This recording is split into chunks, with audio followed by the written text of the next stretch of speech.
Hey everyone, welcome back to another episode where we dive deep into the darker corners of biblical history. Tonight, we're exploring something that would make most of us tap out within hours: life in biblical times. Before we jump in, if you're new here, hit that subscribe button and let me know in the comments where you're watching from. It's always fascinating to see our global community. Now, when most people think about biblical times, they picture Hollywood epics with flowing robes and dramatic sunsets. But the reality? You probably wouldn't survive a single day. And I'm not being dramatic here. The living conditions, the laws, the daily struggles were so brutal that even the presence of Jesus walking the earth couldn't erase the harsh realities of first century life. Let's start with something basic: water. You wake up thirsty in ancient Palestine, and your options are terrifying. The water sources that existed were contaminated with everything from animal waste to human sewage. Rivers and wells served as dumping grounds for garbage, dead animals, and worse. There was no concept of water purification, no understanding of bacteria or parasites. People regularly died from what we'd consider a simple drink of water today. Compare that to your morning routine. You turn a handle and clean, filtered, government-regulated water flows out. You don't think twice about it because you've never had to. But in biblical times, every sip was a gamble with death. Food wasn't much better. Forget about refrigeration, preservatives, or food safety standards. Meat spoiled within hours in the desert heat. Grain was often contaminated with mold and insects. Fruits and vegetables, when available, carried parasites that could kill you. The wealthy might have access to imported foods, but even they couldn't escape the reality that every meal was potentially their last. Today, you complain when your DoorDash is 30 minutes late. Back then, people went days without eating, and when they did eat, it was often rotten food that would put you in the hospital. Let's talk about hygiene, or the complete lack thereof. There was no soap as we know it, no toothbrushes, no deodorant, no shampoo. People went months, sometimes years, without what we'd consider a proper bath. Dental care didn't exist, so by age 30, most people had lost half their teeth to decay and disease. Your skin would be covered in sores, infections, and parasites. Lice and fleas were constant companions. The smell would be overwhelming. Imagine the worst public restroom you've ever encountered, then multiply that by 1,000. That was just the normal human condition. And here's the kicker. This wasn't just the poor. Even the wealthy dealt with these conditions because the knowledge and technology simply didn't exist. Medical care was essentially non-existent. Got a broken bone? Hope it heals straight because there were no x-rays, no proper splints, no pain medication. Infections that we cure with a simple antibiotic were death sentences. Childbirth was so dangerous that many women wrote their wills before going into labor. Mental health? Forget about it. Depression, anxiety, and other mental conditions were seen as demon possession or divine punishment. The treatments ranged from useless to actively harmful. Now let's talk about the legal system, because this is where things get really dark. The laws weren't just strict, they were absolutely merciless. We're talking about a society where you could be stoned to death for adultery, working on the Sabbath, or even talking back to your parents. Theft, they'd cut off your hand. Blasphemy, death penalty, and these weren't rare occurrences. Public executions were regular entertainment. Crucifixion, which the Romans perfected, was designed to be as slow and agonizing as possible, sometimes taking days. The justice system was completely corrupt. If you were poor, you had no rights. Rich people could literally buy their way out of murder charges. There was no presumption of innocence, no right to an attorney, no appeals process. Accusations were often enough for conviction. Women had it even worse. They were essentially property, first of their fathers, then their husbands. They couldn't own land, couldn't testify in court, couldn't divorce abusive husbands. A woman caught in adultery could be killed, while the man often faced no consequences at all. Children weren't much better off. Child labour was the norm. Kids as young as 5 worked dangerous jobs. Child mortality was so high that parents often didn't name their children until they were several years old, assuming they'd probably die anyway. Slavery was everywhere and accepted by everyone. Not the plantation slavery we think of, but something arguably worse.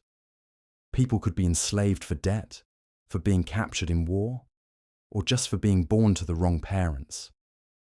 Slaves had no rights whatsoever and could be killed by their masters without consequence. Let's talk about living conditions.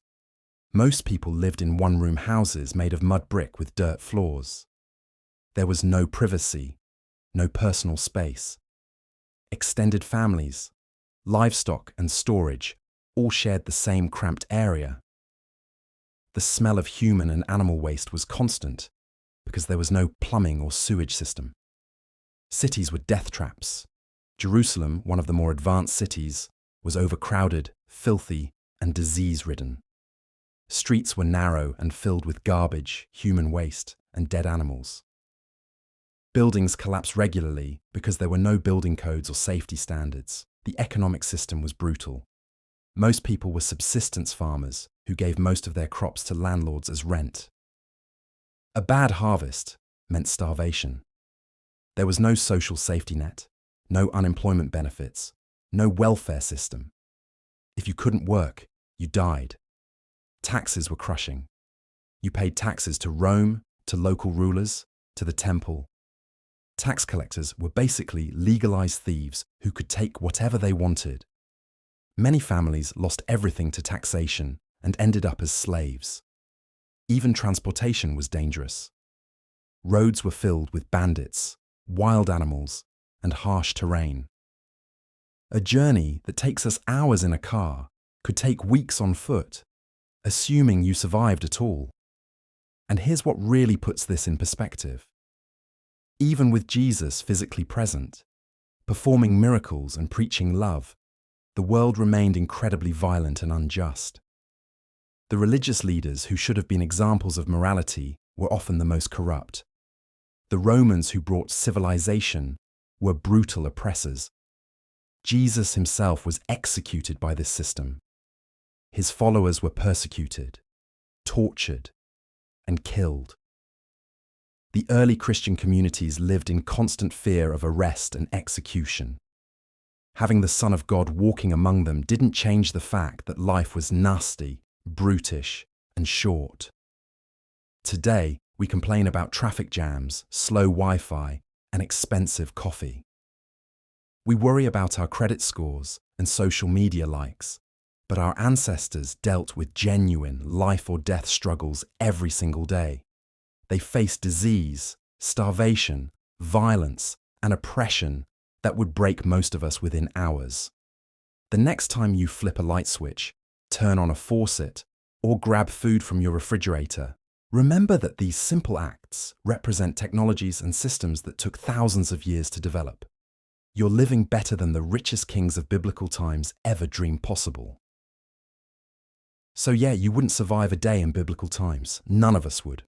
And that's not a criticism of our toughness. It's recognition of just how far we've come and how much we should appreciate the world we live in today. The people of biblical times weren't weaker than us. They were incredibly tough just to survive childhood.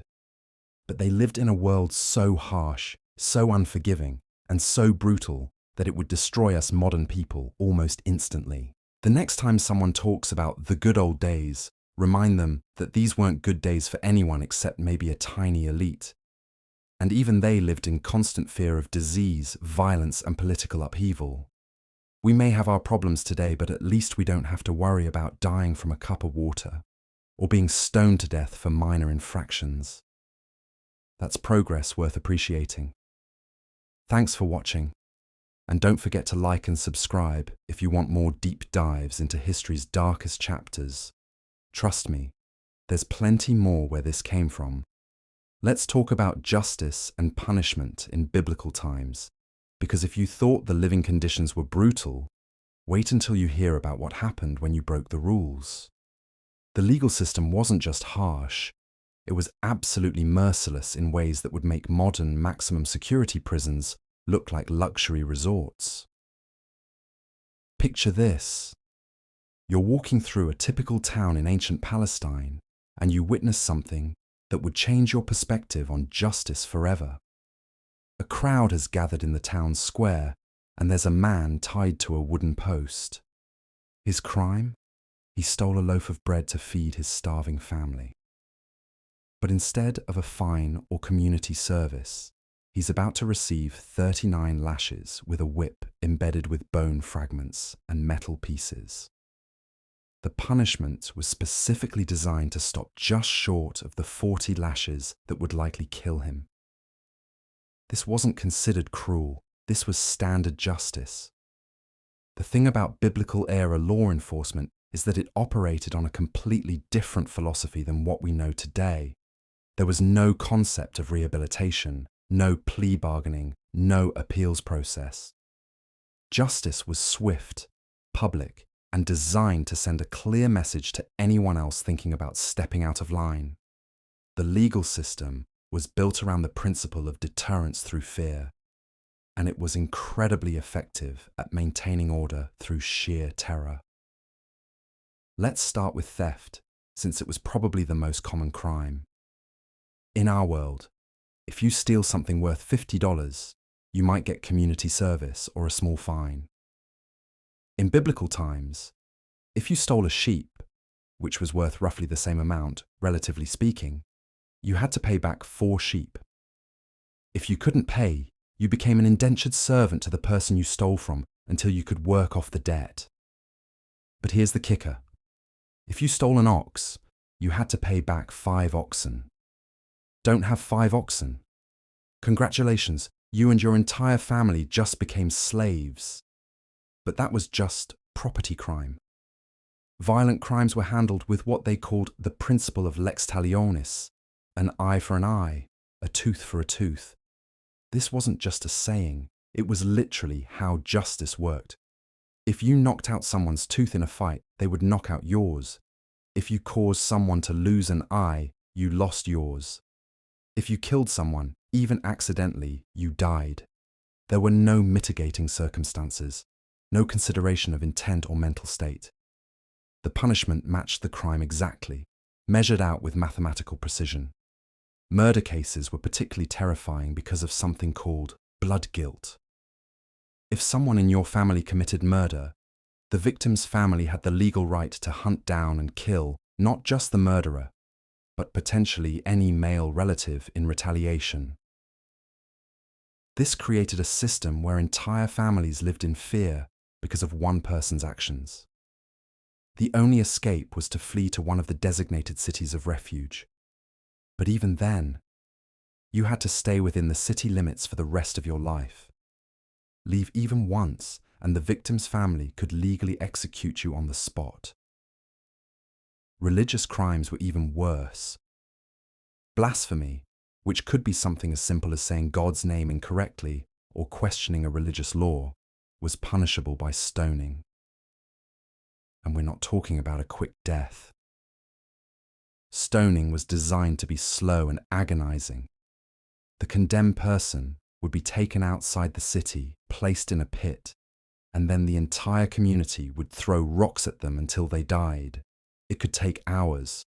The person who brought the accusation had to throw the first stone, and if they refused, they could be stoned themselves for bearing false witness.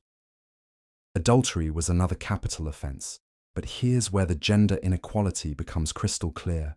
If a married woman had an affair, both she and her lover would be stoned to death. But if a married man had an affair with an unmarried woman, only the woman was punished. The man might have to pay a fine to her father for damaging his property, because that's literally how women were viewed, as property that could be damaged. The justice system had no concept of due process as we understand it. There were no lawyers, No right to remain silent, no presumption of innocence. If two witnesses testified against you, and witnesses were remarkably easy to buy or coerce, you were guilty. The judges were usually local elders or religious leaders who had their own biases and agendas. Trials lasted minutes, not days or weeks. Here's something that would absolutely horrify us today: collective punishment. If one person in a family or community committed a serious crime, everyone suffered. When Achan stole some forbidden items during the conquest of Jericho, not only was he executed, but his entire family, including his children, were stoned to death and burned. His livestock were killed, his possessions destroyed, and his land was cursed.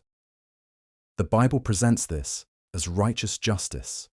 But imagine living in a world where your child's mistake could literally get your entire family executed. Debt was another legal nightmare. If you couldn't pay what you owed, you didn't just declare bankruptcy and start over. You and your family became indentured servants to your creditor. Your children could be taken as payment for your debts and forced to work until they reached adulthood. There are heartbreaking stories in the Bible of parents having to choose which children to sell into slavery to pay their debts, knowing they might never see them again. The legal system also had some punishments that were specifically designed to be humiliating rather than physically harmful, but these could be worse than physical torture.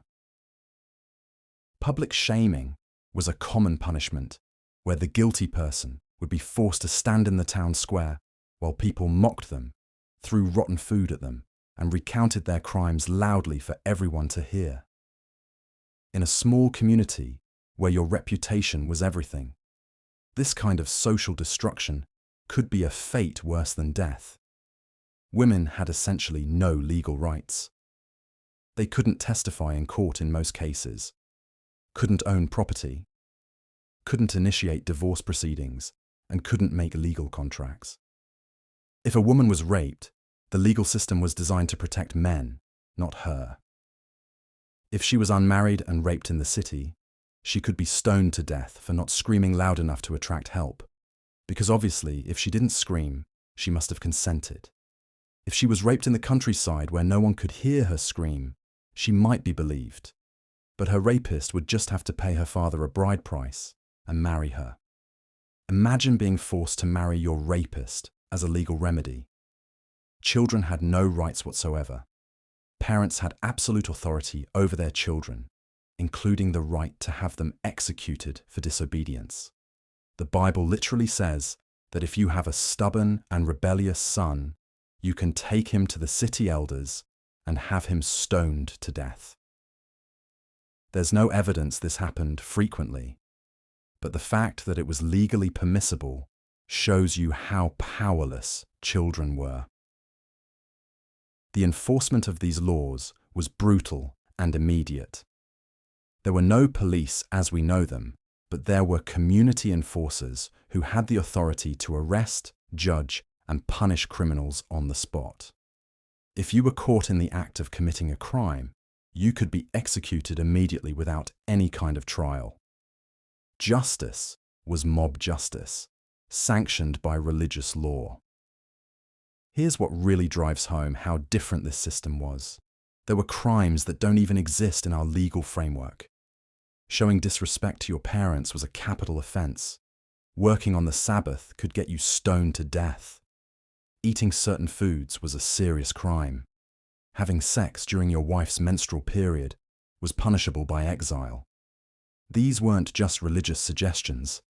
They were civil laws enforced by the community with the full weight of legal authority. The economic crimes were particularly harsh because the entire society was built on subsistence living.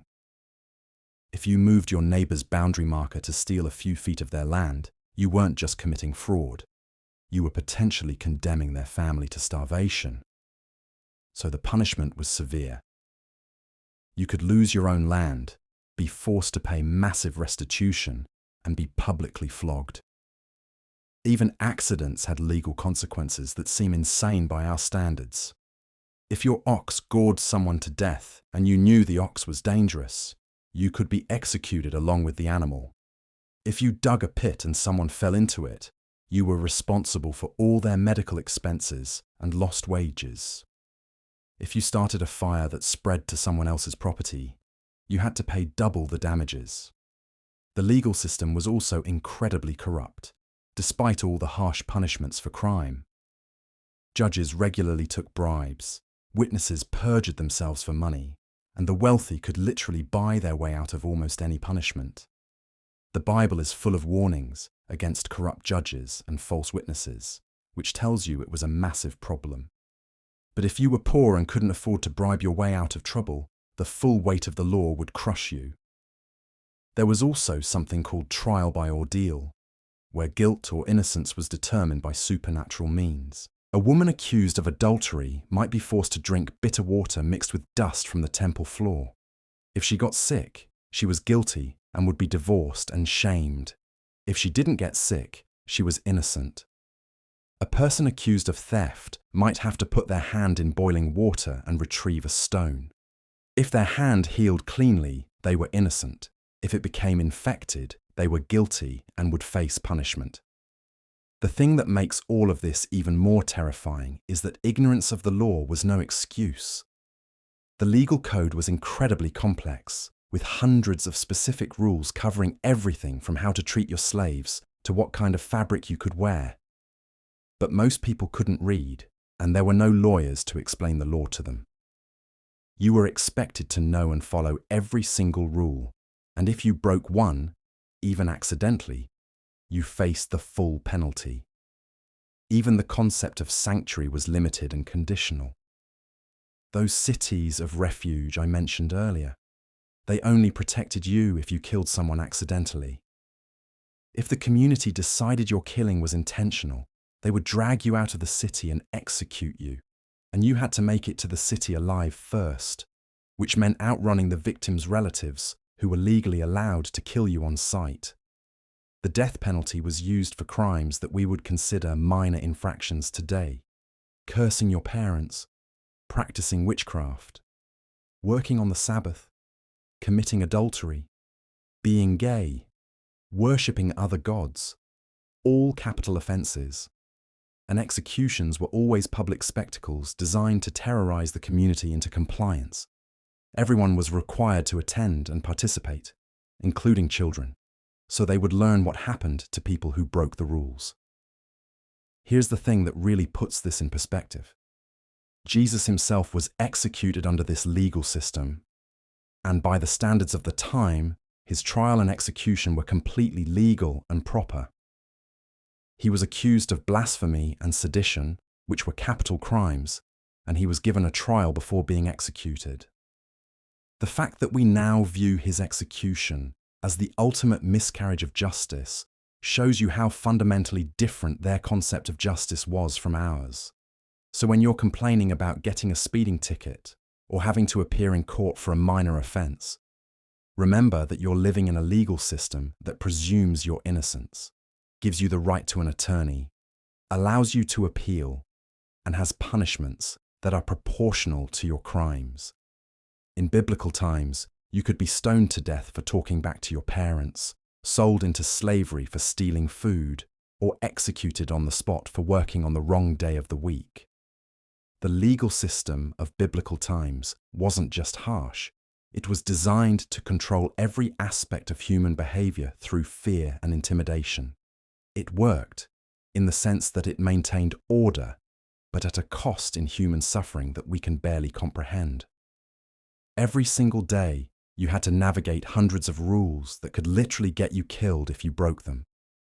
And there was no mercy, no second chances, and no appeals process. This was justice in the time of Christ: swift, brutal, and absolutely merciless. Makes our modern legal problems seem pretty manageable by comparison, doesn't it? Part 3. The legal terror of biblical times. When we think about justice in our modern world, we imagine lawyers, appeals courts, evidence, and the presumption of innocence. We complain about lengthy trials and complex legal procedures, but you have absolutely no idea how good you have it. In biblical times, justice was swift, brutal, and designed to terrorize rather than reform. The legal system wasn't about rehabilitation or giving people second chances.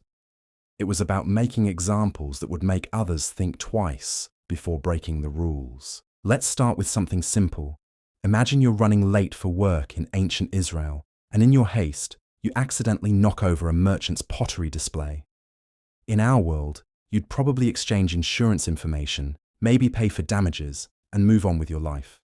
But in biblical times, if that merchant decided you'd done it intentionally, you could find yourself facing the terrifying prospect of an eye for an eye justice, and I mean that literally. The Code of Hammurabi, which influenced many ancient legal systems, including those in biblical lands, didn't mess around. If you destroyed someone's property, you paid with equivalent destruction to your own. If you injured someone, you received the same injury in return. If you killed someone's ox, your ox died. But here's what makes it even more horrifying. There was no lengthy investigation, no forensic evidence, no DNA testing. Justice was decided by whoever had more influence, more witnesses, or simply shouted louder. Think about that for a moment. Your entire fate could be decided by a handful of people who may have never even witnessed what actually happened. And once that decision was made, there was no appeals court, no higher authority to turn to. The sentence was carried out immediately, often in public, as a warning to everyone else watching. But property damage was nothing compared to what happened if you were accused of something more serious. Adultery, for instance, carried the death penalty. Not divorce, not counseling, not even a stern talking to. Death. And we're not talking about a quick, painless execution either. Stoning was the preferred method, and it was deliberately designed to be as brutal and public as possible. Picture this nightmare scenario. You're a woman in ancient Jerusalem, and someone accuses you of adultery. Maybe it's true, maybe it isn't. Maybe your accuser has ulterior motives, or maybe they simply misunderstood what they saw. None of that matters. Once the accusation is made and a few people agree to testify against you, your fate is sealed. You're dragged to the edge of the city, where a crowd has already gathered. These aren't professional executioners or trained soldiers. These are your neighbors, people you've known your entire life, your former friends and acquaintances. They've come to watch you die, and many of them are excited about it. Public executions were entertainment in the ancient world. The stones aren't small pebbles either. They're carefully chosen to be large enough to cause serious damage, but not so large that death comes too quickly. The goal is suffering, not just death.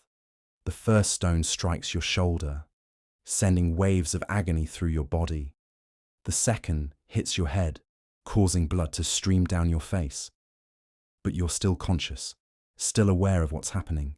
The crowd grows more frenzied as they see your blood. Children watch from the sidelines, learning that this is what happens to people who break God's laws. Your parents, if they're still alive, are forced to watch or risk being accused of defending a sinner.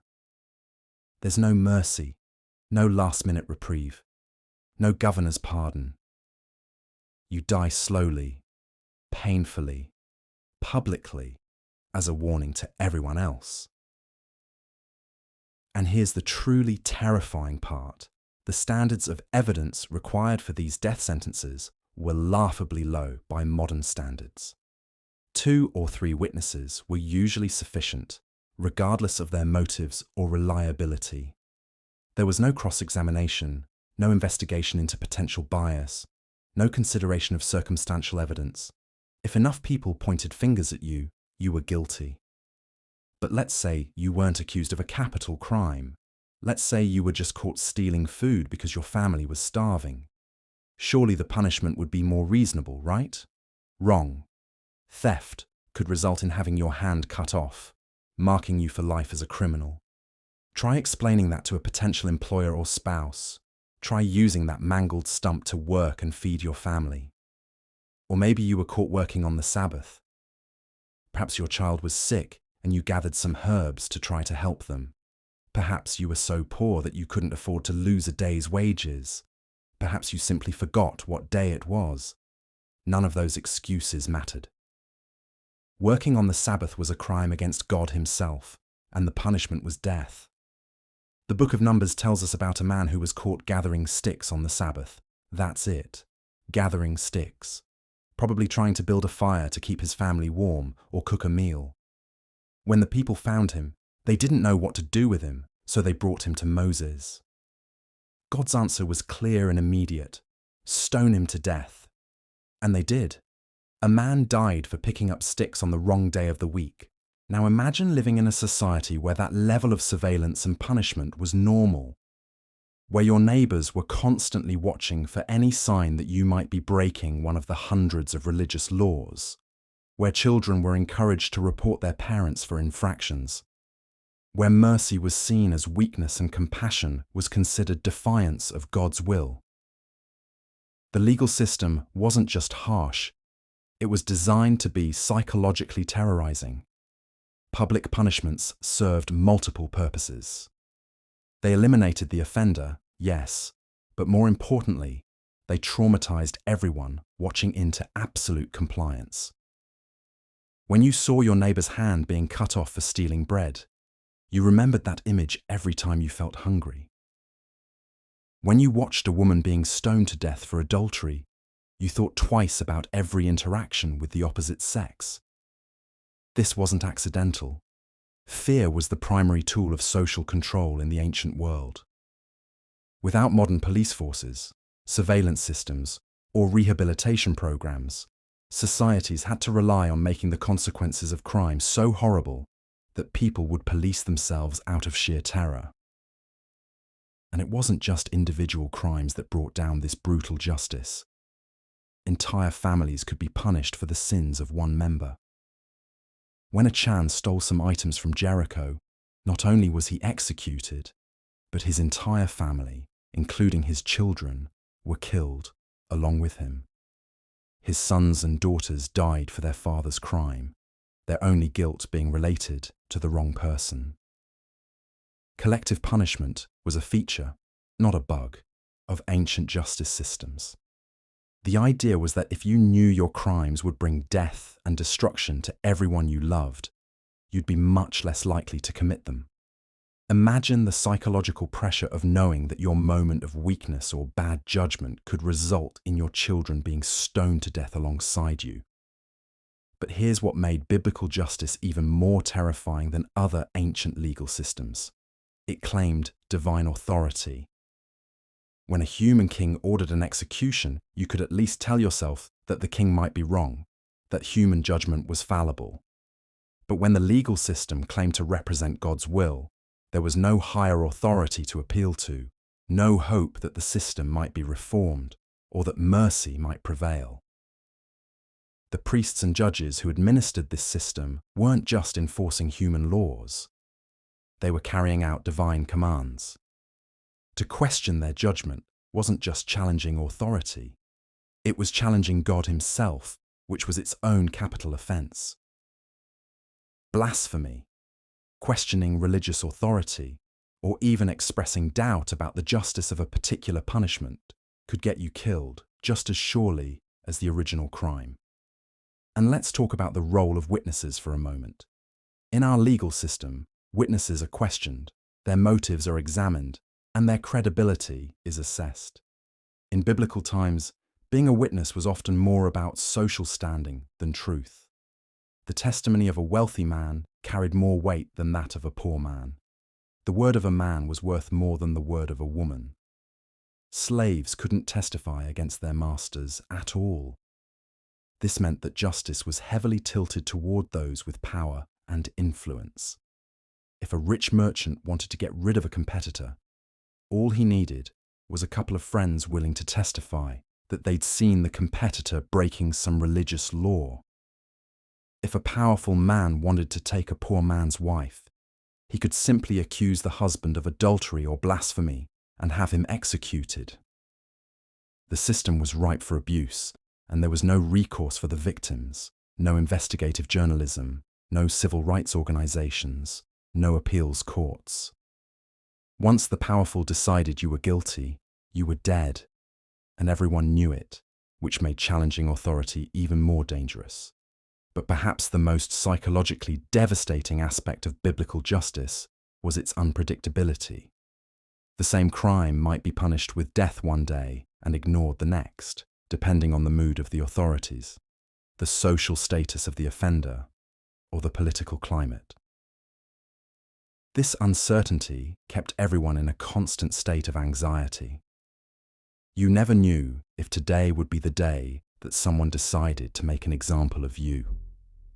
You never knew if that minor infraction you'd committed weeks ago would suddenly come back to haunt you. You lived in constant fear, constantly monitoring your own behavior and that of your family members, knowing that one mistake could be fatal. And remember, this was happening in a world where Jesus was supposedly walking around preaching love and forgiveness. But the legal system didn't suddenly become compassionate just because the Prince of Peace was in the neighborhood. If anything, religious tensions were higher than ever, which made the authorities even more likely to crack down hard on anyone who stepped out of line. Jesus himself was a victim of this brutal legal system. His trial was a farce by any modern standard. No proper evidence, witnesses who contradicted each other, a judge who washed his hands of responsibility, and a crowd baying for blood. The man who preached mercy and forgiveness was tortured to death by a legal system that knew neither. So the next time you complain about a traffic ticket or grumble about having to serve jury duty, remember what justice looked like in biblical times. Remember the man who died for gathering sticks, the woman stoned for adultery, the children killed for their father's crimes. Remember that you live in a world where you're innocent until proven guilty, where you have the right to legal representation, where cruel and unusual punishment is forbidden. You live in a world where justice seeks to rehabilitate rather than terrorize, where mercy is valued alongside punishment, where the powerless have some protection against the powerful. It's not a perfect system, but compared to the legal nightmare of biblical times, it's a miracle of human progress. In biblical times, the law wasn't about justice, it was about control through fear. And that fear was absolute, inescapable, and deadly. You wouldn't survive a day in that world of legal terror, where your life could be snuffed out for the smallest infraction, where mercy was weakness and compassion was rebellion against God himself.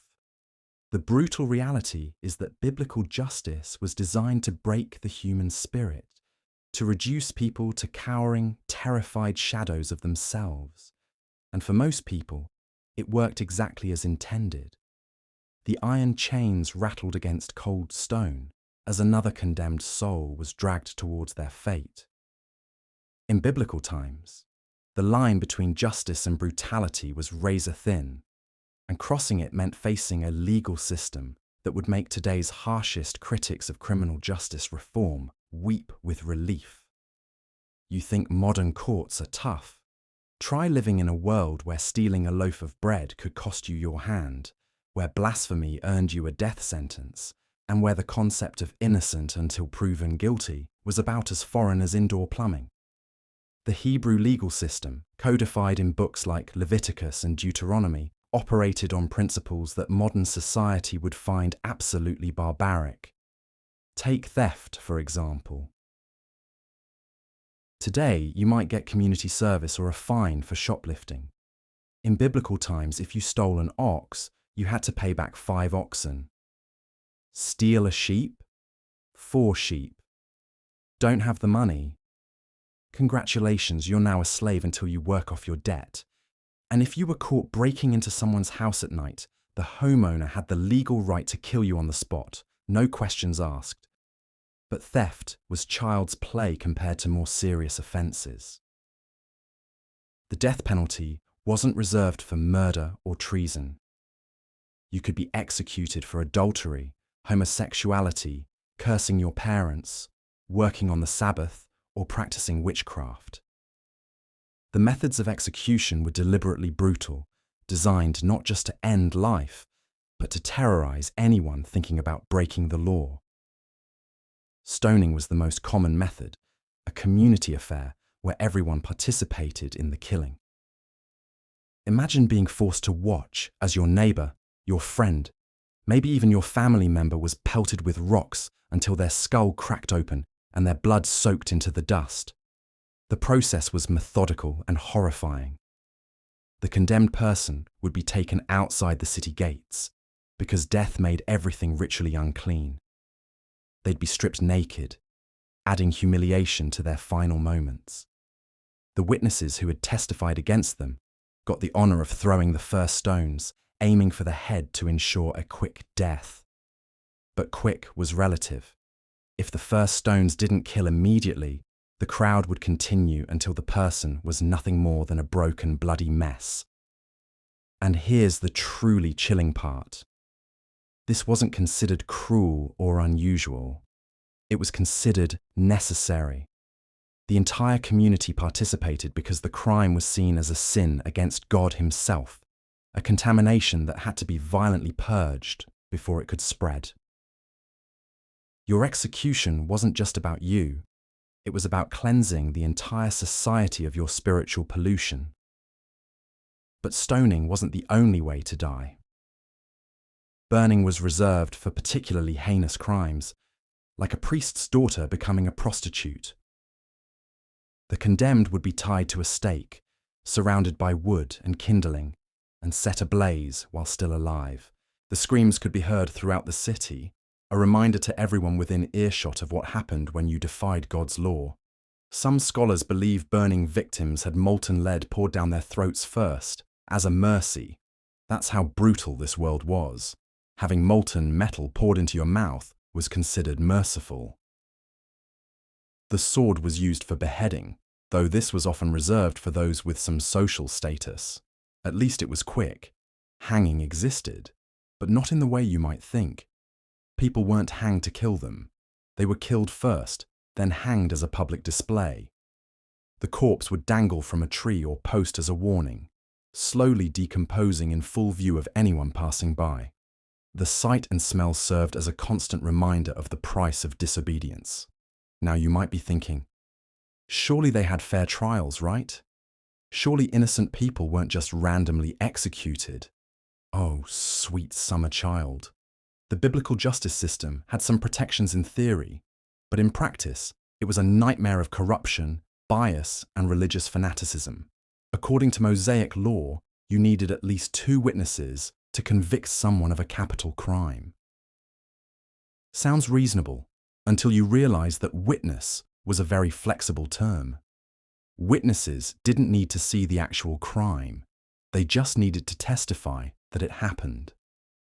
And since false testimony was also punishable by death, witnesses had every incentive to make their stories stick, even if they had to embellish the truth. The trial process was heavily weighted against the accused. There were no defense attorneys, no presumption of innocence, no right to remain silent.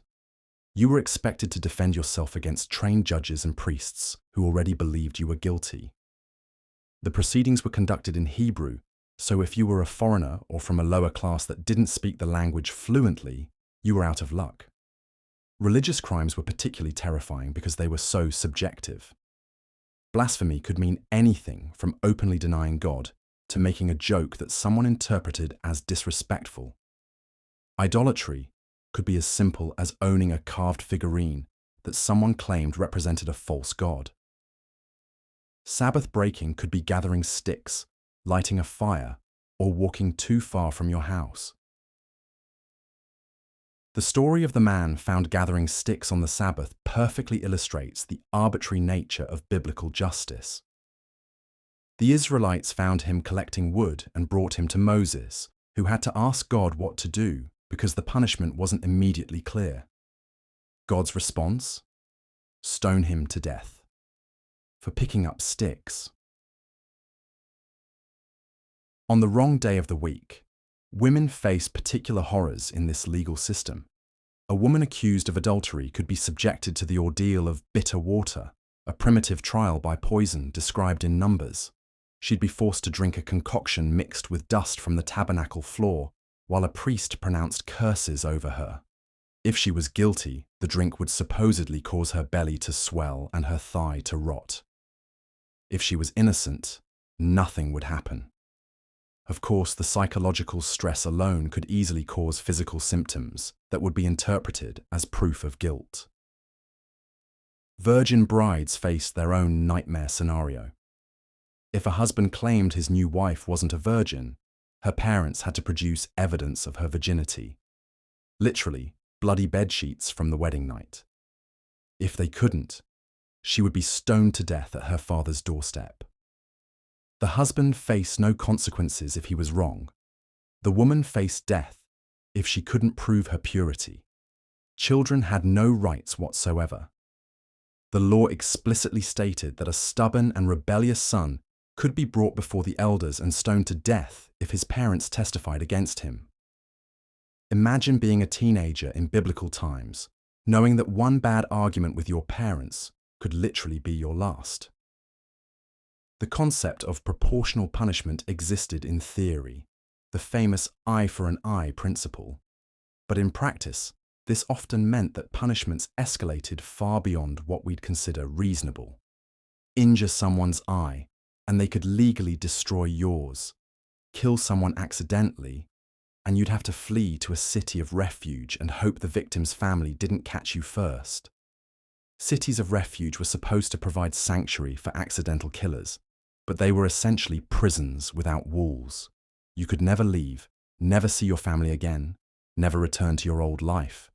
You'd live in constant fear that the avenger of blood, the victim's designated family member, would hunt you down and execute you without trial. The law gave them that right. And speaking of family vengeance, the concept of collective punishment meant that your crimes could doom your entire bloodline. When Achan stole items from Jericho that were supposed to be destroyed, not only was he executed, but his wife, children, and livestock were all killed and burned. His entire family paid the price for his individual crime. The priestly class wielded enormous judicial power, serving as both religious and legal authorities. They could declare someone ritually unclean, effectively banishing them from society. They controlled access to the temple, determined guilt or innocence in religious matters, and had the power to pronounce death sentences.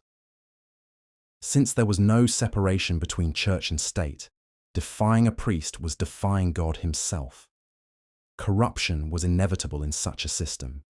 Priests and judges could be bribed, witnesses could be bought, and the wealthy could often escape punishment that would destroy the poor. The book of Isaiah rails against judges who acquit the guilty for a bribe and deny justice to the innocent. The prophet Micah condemns leaders who give judgment for a bribe and priests who teach for a price. Foreign residents, slaves, and the poor faced even harsher treatment. They had fewer legal protections, less access to justice, and were more likely to be condemned without fair hearings. A wealthy Israelite might escape punishment through bribes or influence, but a foreign slave would be executed without hesitation. The psychological terror of this system cannot be overstated. You lived every day knowing that a single mistake, one moment of anger, one misinterpreted word, could result in your death.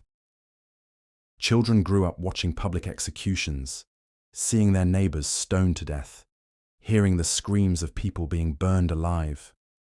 This wasn't hidden away in distant prisons. It was community entertainment, a shared act of violence that everyone was expected to participate in and approve of. Even Jesus, who preached love and forgiveness, operated within this brutal legal framework. When he saved the woman caught in adultery from stoning, he wasn't challenging the law itself. He was pointing out the hypocrisy of those ready to enforce it. The law still said she deserved to die. Jesus' mercy was the exception, not the rule. The Roman occupation added another layer of legal terror. You now had two justice systems to navigate: Jewish religious law and Roman civil law. Romans could crucify you for sedition, rebellion, or even tax evasion. They could conscript you into forced labor, confiscate your property, or execute you without trial if you were deemed a threat to public order. Crucifixion was deliberately designed to be the most agonizing death possible. Victims could hang for days, slowly suffocating as their strength gave out, and they could no longer push themselves up to breathe. The Romans often left bodies on crosses for weeks as a warning, letting them rot in full view of the public. This is the legal reality that biblical people lived with every single day. Modern Americans complain about police brutality, prosecutorial misconduct, and harsh sentences. But imagine living in a world where the justice system was explicitly designed to terrorize you into compliance, where community leaders could order your execution for religious crimes, where your family could legally have you killed for disobedience. You wouldn't survive a day in biblical times because you've been raised in a world that values individual rights, due process, and proportional punishment. You expect trials to be fair, evidence to be reliable, and punishments to fit crimes. You've never lived with the constant fear that saying the wrong thing, being in the wrong place, or simply making someone angry could result in your public execution. The brutal reality is that biblical justice wasn't about rehabilitation, fairness, or even deterrence. It was about control through terror, maintaining social order through the constant threat of gruesome death. Even Jesus' presence didn't change this system. If anything, his execution proves how ruthlessly efficient it was at crushing anyone who challenged the established order. So the next time you complain about a parking ticket or grumble about jury duty, remember the alternative. Remember a world where justice was swift, brutal, and final, where mercy was rare and forgiveness was revolutionary.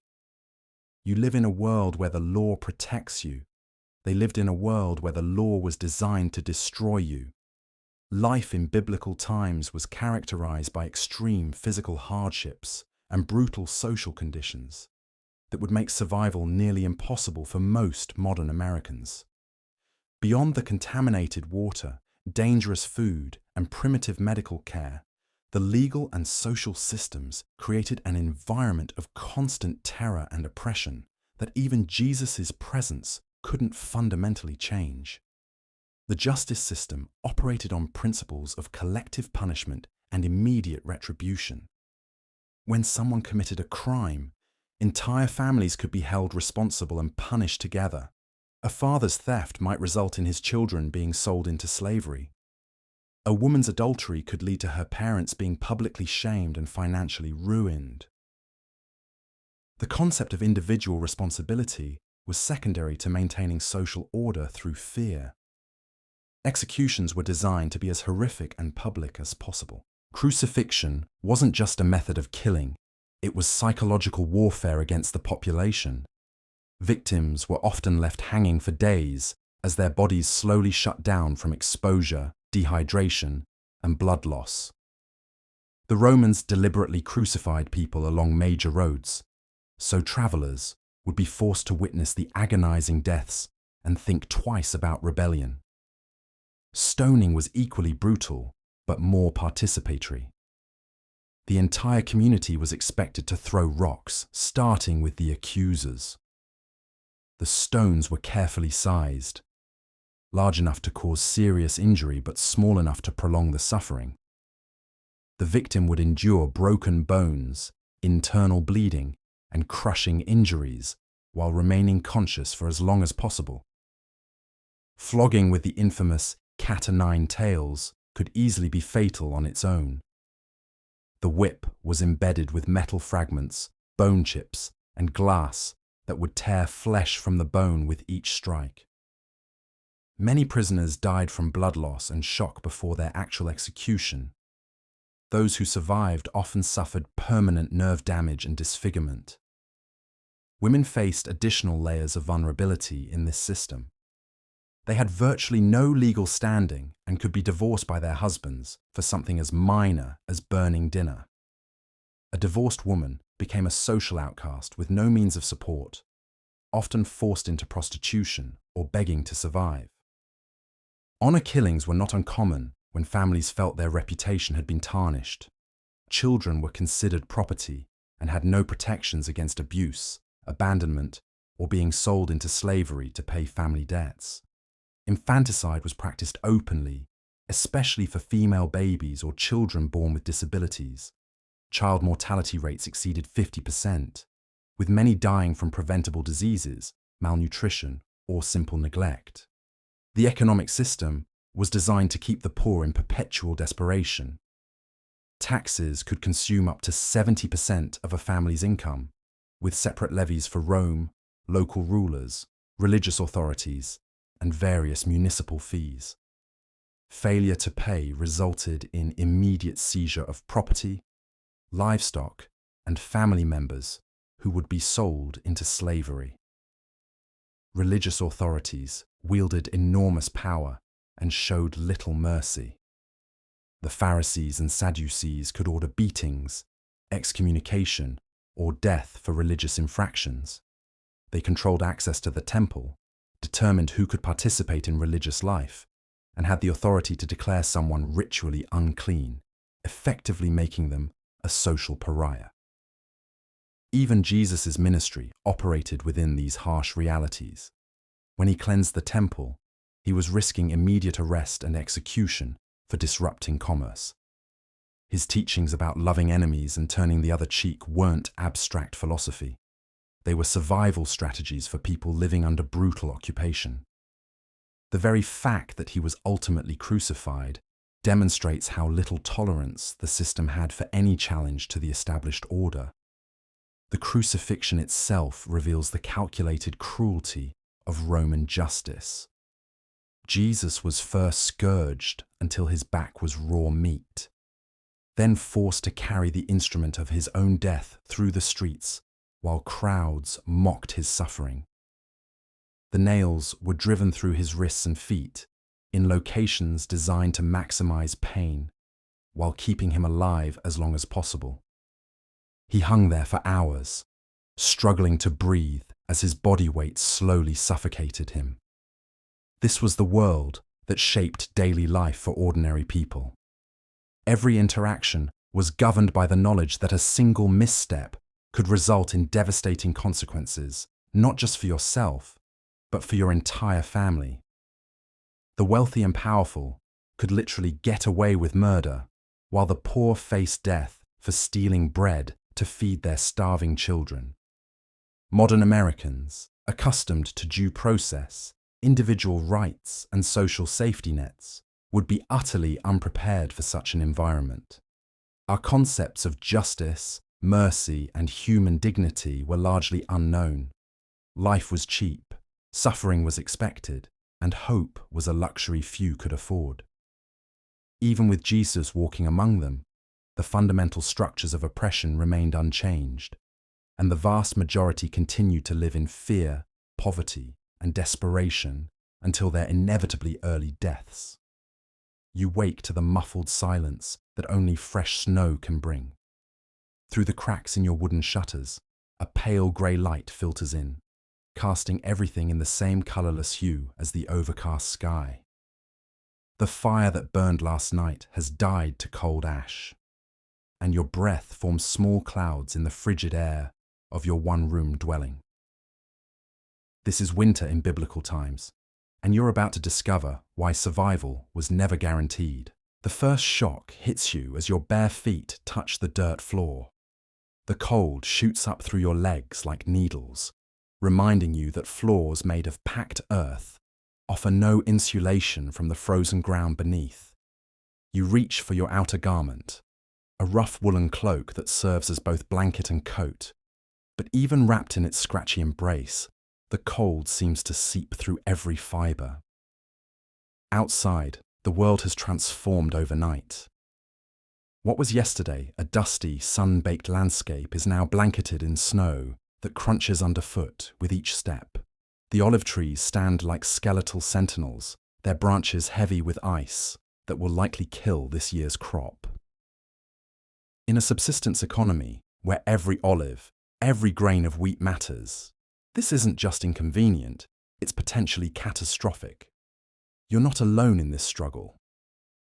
Across the ancient Near East, from the hills of Judea to the plains of Mesopotamia, people are waking to the same brutal reality. But unlike our modern world of heated homes and grocery stores, there's no safety net here.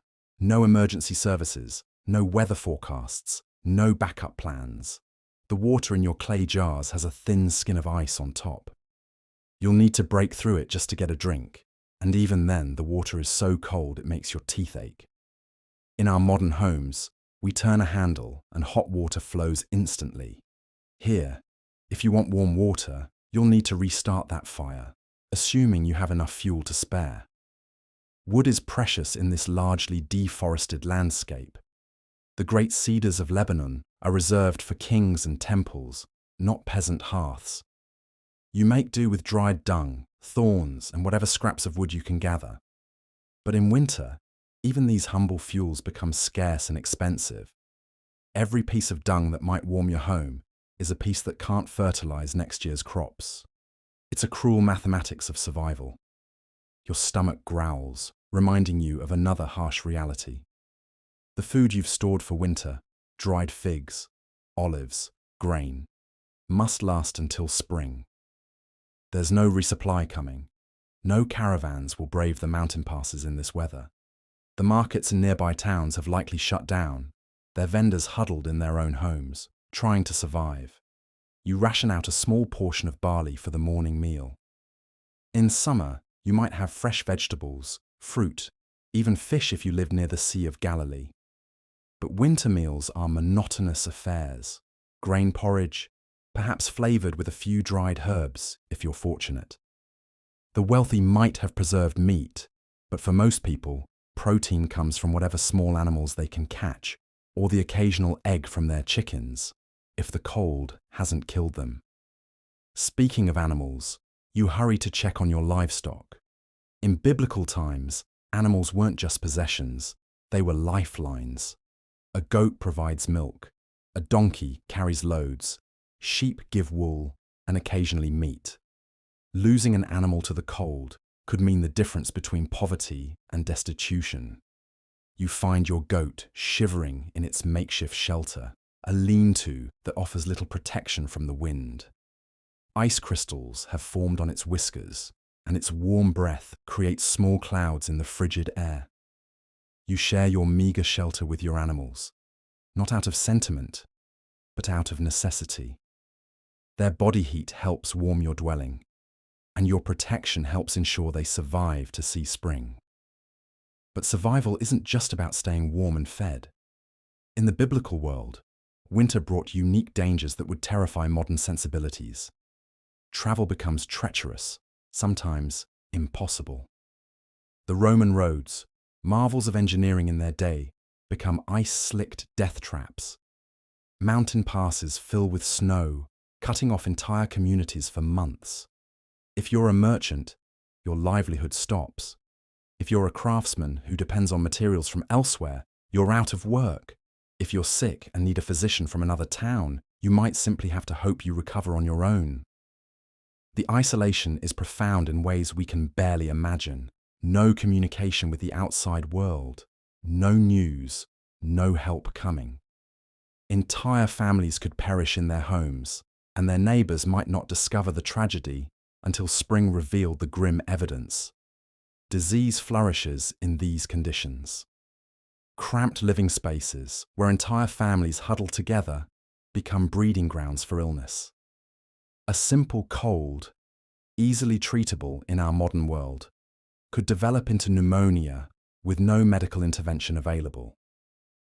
The elderly and young children are particularly vulnerable, their bodies unable to maintain warmth or fight off infection. Hypothermia was a constant threat, though they wouldn't have known to call it by that name. They would have recognized the symptoms, the uncontrollable shivering, the confusion, the deadly drowsiness that meant a person might not wake up. Frostbite claimed fingers and toes, leaving survivors permanently disabled in a world where manual labor was essential for survival.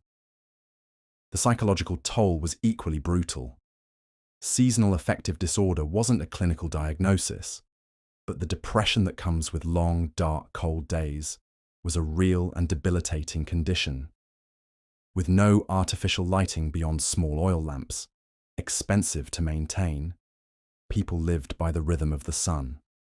In winter, that meant 14 hours of darkness, 14 hours trapped indoors with nothing but your fears and worries for company. Religious practices offered some comfort, but even these were affected by the harsh conditions. Pilgrimages to Jerusalem stopped. Religious festivals might be cancelled if the weather was too severe. The temple itself, that great center of Jewish worship, became a cold, drafty place where even the sacred fires struggled against the winter air. For the poor, winter was when debts came due. Unable to work, unable to earn, families would sell whatever they had, tools, animals, even themselves into slavery, just to buy food. The biblical laws about debt forgiveness and caring for the poor weren't just moral guidelines. They were survival necessities in a world where winter could destroy lives with casual brutality. Women faced particular hardships. Childbirth in winter was especially dangerous, with cold adding another layer of risk to an already perilous process. Pregnant women couldn't maintain the nutrition they needed, and newborns struggled to survive in the cold. Maternal and infant mortality rates, already high, spiked during the winter months. Even the wealthy couldn't entirely escape winter's grip.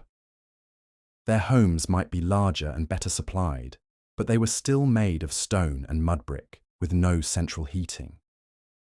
Wealthy families burned more wood and oil, but they still shivered in their robes. They ate better food, but it was still preserved food, lacking the vitamins that fresh produce provides. The biblical account of Jesus' birth, with Mary and Joseph unable to find lodging in Bethlehem, takes on new meaning when you consider winter travel. Modern nativity scenes often show a peaceful, starry night, but the reality of travelling while heavily pregnant in winter conditions would have been harrowing. Finding shelter wasn't just about comfort, it was about survival. Kings and rulers faced their own winter challenges. Military campaigns typically stopped during winter. Armies couldn't march through snow, and supply lines became impossible to maintain. This seasonal limitation shaped the very politics of the ancient world. Wars were fought in summer, peace negotiations happened in winter, and the cycle of human conflict bent to the rhythm of the seasons. The Roman Empire, for all its power and organization, largely shut down during winter. The Mediterranean, that highway of ancient commerce, became too dangerous for regular navigation. The famous Roman legions, disciplined and effective in fair weather, suffered terribly when caught in winter campaigns. Entire armies could be lost not to enemy action, but to cold and starvation. Even Jesus, in his ministry, seems to have adjusted to these seasonal realities. The Gospels show him traveling and teaching, primarily in the warmer months. Winter was a time for retreat, for reflection, for survival rather than mission. The Psalms capture something of this winter desperation. My soul waits for the Lord more than watchmen wait for the morning. See, when you've spent long, cold nights wondering if you'll see another dawn, those words carry a weight that our heated homes can't quite convey. Religious law reflected winter's dangers. The Sabbath laws included provisions for life-threatening emergencies. If your animal fell into a pit on the Sabbath, you could rescue it, because losing livestock to winter accidents could mean death for your family. These weren't just religious technicalities. They were survival guidelines for people living on the edge. The concept of hospitality, so central to biblical culture, takes on new urgency in winter. Welcoming strangers wasn't just kindness. It was literally a matter of life and death. Someone caught in a winter storm might freeze without shelter. The biblical injunctions to care for travelers weren't abstract moral teachings. They were practical survival wisdom. Food storage and preparation became sacred acts. The wise virgins in Jesus' parable, who brought extra oil for their lamps, would have resonated powerfully with people who knew that running out of fuel in winter meant darkness and cold.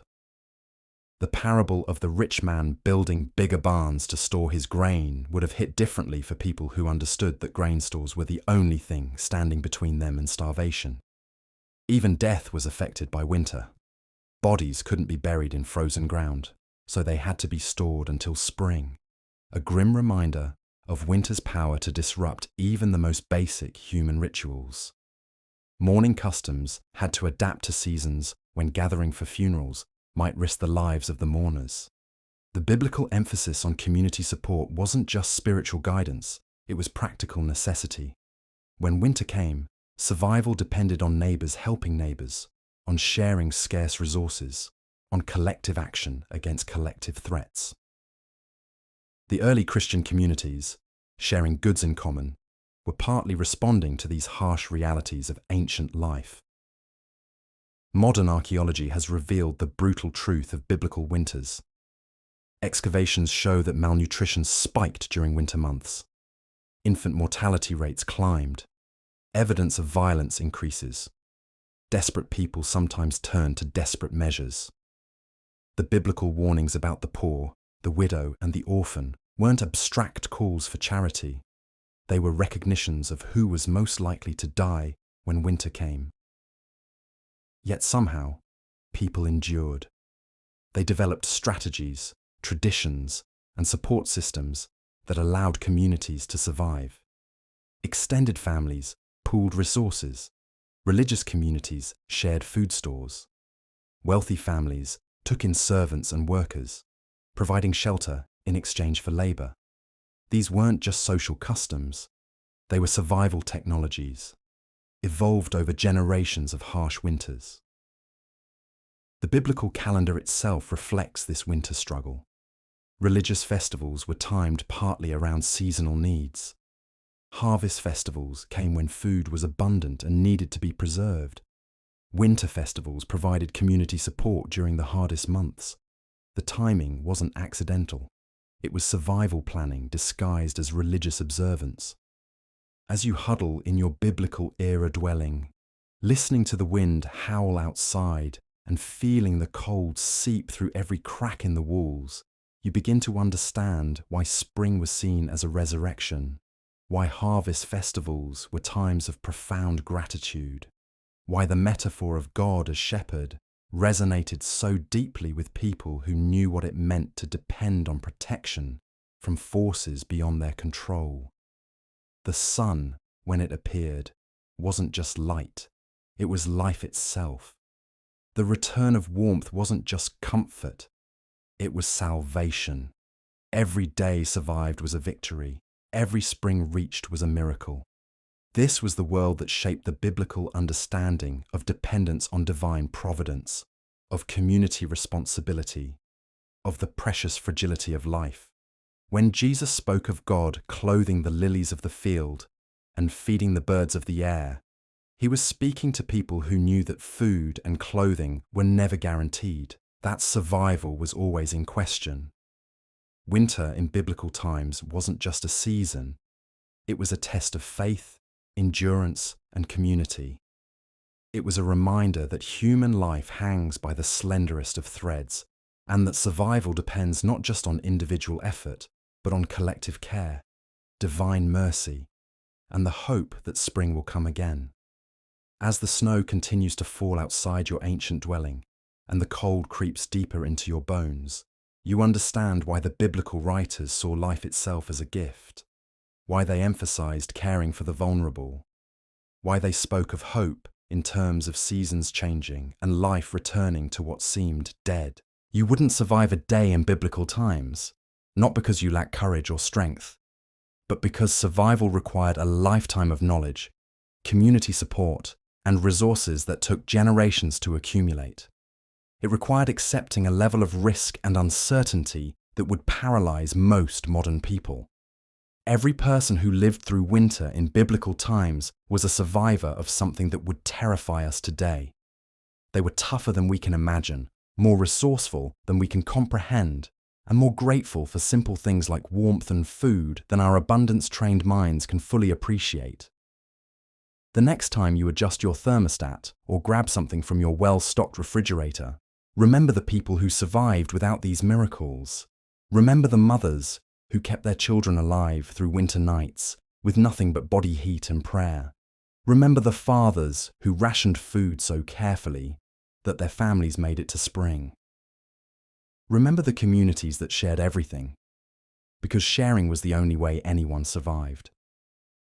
They were our ancestors in faith, in humanity, in the long struggle to survive and thrive in a world that showed no mercy to the weak or unprepared.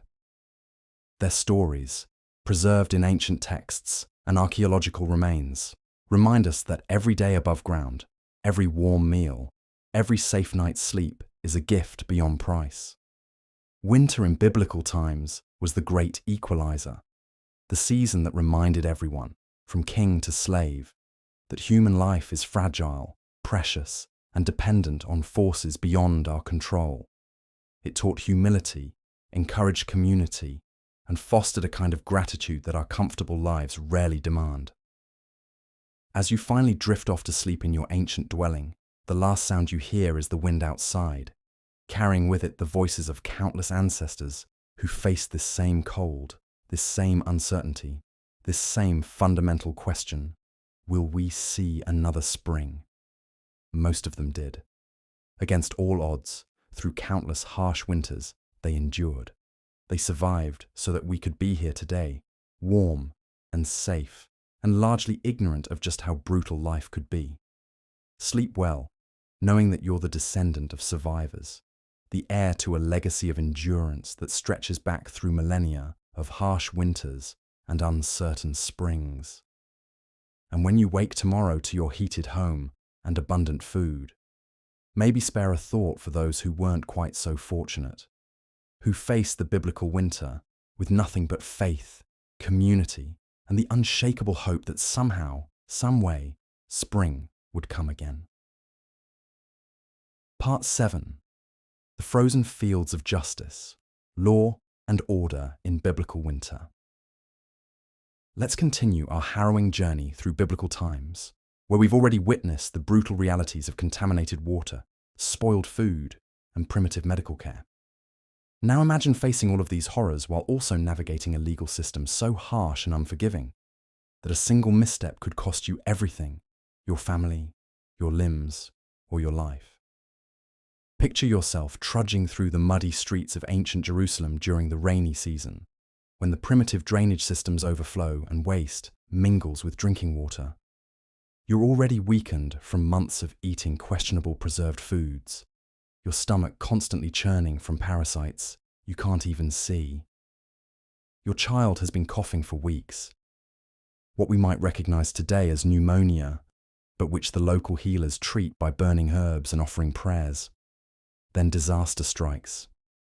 In your desperation to feed your family, you're caught taking grain from a field that isn't yours. In our modern world, this might result in a fine or community service. In biblical times, this could mean your death. The legal system of the ancient world operated on principles that would horrify us today. Justice wasn't about rehabilitation or even proportional punishment. It was about making examples that would terrify others into compliance. The famous eye for an eye principle from Hammurabi's code, which influenced biblical law, sounds reasonable until you understand how it was actually applied. If you accidentally injured someone while working in the fields, say your farming tool slipped and cut another worker, you could face having the same injury deliberately inflicted upon you. But here's where it gets truly nightmarish. If you were a slave or a foreigner, your life was valued differently than that of a citizen. The compensation wasn't equal at all. A wealthy landowner who killed a peasant might pay a fine, while a poor person who injured someone of higher status could face execution. The concept of collective punishment was even more terrifying. If someone in your family committed a crime, everyone could suffer the consequences. We see this principle throughout the Old Testament, entire families wiped out for the sins of one member. When Achan took forbidden items from Jericho, not only was he executed, but his wife, children, and even his livestock were killed alongside him. Imagine living in a world where your child's mistake could doom your entire bloodline. Women face particularly harsh treatment under these ancient legal codes. A woman accused of adultery might face trial by ordeal, forced to drink bitter water mixed with dust from the tabernacle floor. If she became ill, it was taken as proof of her guilt. If a woman couldn't prove her virginity on her wedding night, she could be stoned to death at her father's door. The burden of proof was impossible to meet, and the penalties were final. The courts themselves were primitive affairs, often held at the city gates, where elders would hear cases. There were no trained lawyers, no right to representation, no appeals process. Witnesses were required for serious crimes, but false testimony was rampant. If you were accused of blasphemy or sorcery, charges that were often leveled against anyone who challenged authority or practiced different customs, your fate rested entirely on the whims of men who might have their own reasons for wanting you gone. Consider the case of Naboth, who owned a vineyard that King Ahab wanted. When Naboth refused to sell his ancestral land, Queen Jezebel arranged for false witnesses to accuse him of blasphemy and treason. Naboth was stoned to death, and the king seized his property. This wasn't an aberration. It was how the system worked when you crossed the wrong people. Punishments were designed to be as public and brutal as possible. Stoning wasn't a quick death. The condemned person would be pelted with rocks until they died, sometimes taking hours. Crucifixion, which the Romans later perfected, was already being practiced in various forms. Victims would be impaled, hung, or nailed to wooden structures, and left to die slowly from exposure, dehydration, and blood loss. But even these extreme punishments pale in comparison to some of the more creative tortures reserved for certain crimes. Blasphemers might have their tongues cut out before execution. Thieves could lose their hands. Adulterers might be burned alive. The goal wasn't just punishment, it was terror. The authorities wanted everyone to witness what happened to those who broke the law, creating a climate of fear that kept the population in line. The wealthy, of course, had ways to escape the worst punishments. They could pay fines instead of facing physical punishment, hire others to testify on their behalf, or simply bribe officials. The poor had no such options. If you couldn't afford to pay compensation for a crime, your body would pay instead. This created a system where justice was literally for sale. The rich could buy their way out of trouble, while the poor faced the full brutality of the law. Even Jesus, despite his teachings of love and forgiveness, lived under this system of harsh biblical justice. The Pharisees and Sadducees who opposed him weren't just religious leaders. They were part of a legal system that used brutal punishment to maintain order. When they brought him the woman caught in adultery, they weren't seeking spiritual guidance. They were testing whether he would uphold a system that demanded her death by stoning. The irony is that Jesus himself ultimately fell victim to this same system. Despite being innocent of any real crime, he was subjected to a show trial, tortured, and executed in the most humiliating way possible. His crucifixion wasn't just about satisfying Roman law.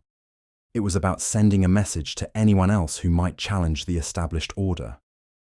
And here's what makes it even more chilling.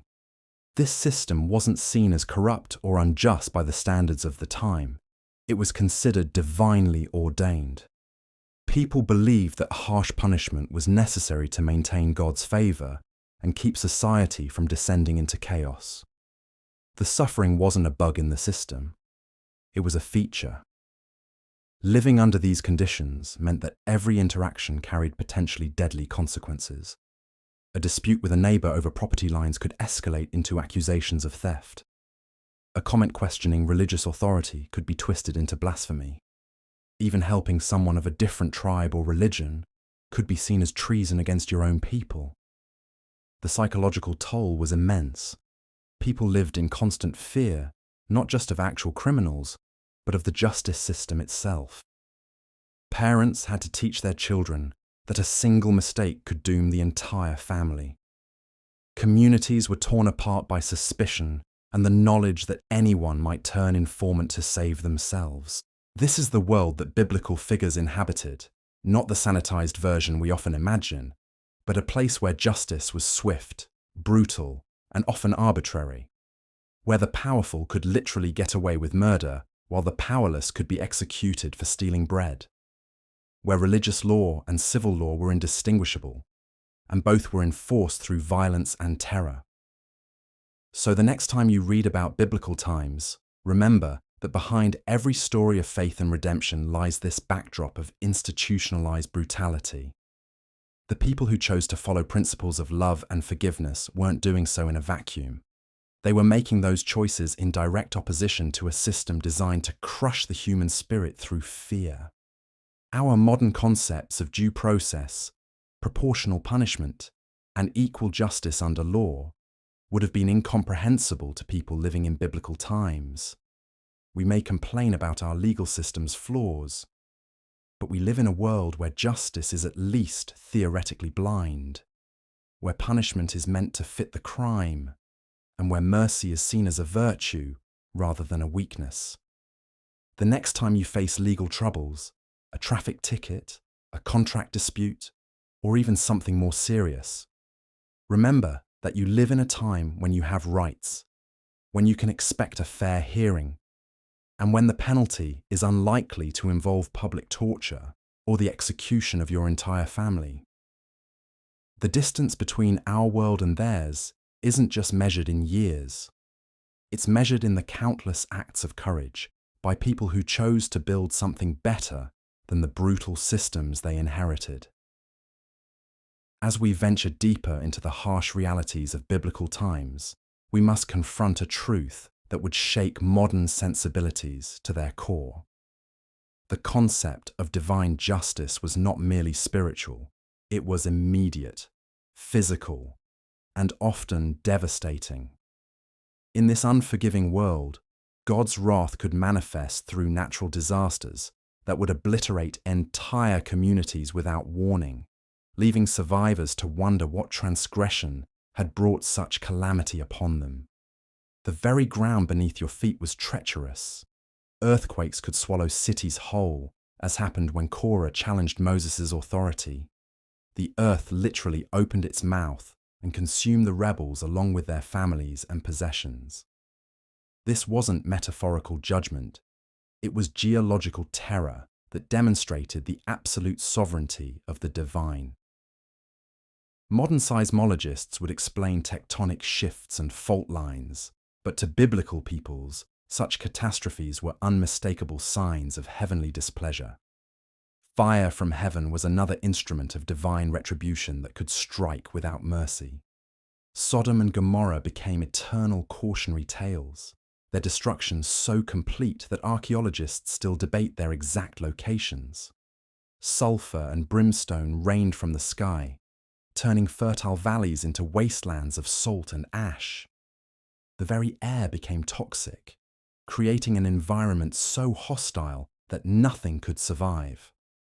Lot's wife, transformed into a pillar of salt for the simple act of looking back, served as a permanent monument to the price of disobedience. But perhaps most terrifying were the plagues, supernatural afflictions that could devastate populations with methodical precision. The 10 plagues of Egypt demonstrated nature itself turned against humanity. Water becoming blood, frogs overwhelming every space, gnats and flies making life unbearable, livestock dying en masse, painful boils erupting on human skin, hail destroying crops and killing anyone caught outside, locusts devouring whatever remained, darkness so thick it could be felt, and finally, the death of every firstborn child in a single night. These weren't merely inconveniences, they were systematic destructions of everything that made life possible. Imagine watching your water supply become undrinkable blood, thick and putrid. The stench alone would be overwhelming, but the psychological terror of seeing life's most basic necessity transformed into something horrifying would break many minds. Then, as you struggled with thirst, armies of frogs would invade every corner of your existence, in your bed, your food, your clothing, croaking endlessly until the sound drove you to madness. The progression was deliberately torturous. Just as you thought you might adapt to one horror, another would begin. Tiny gnats would swarm so densely they formed clouds, getting into your eyes, nose, and mouth with every breath. Then larger flies would follow, carrying disease and making any attempt at normal life impossible.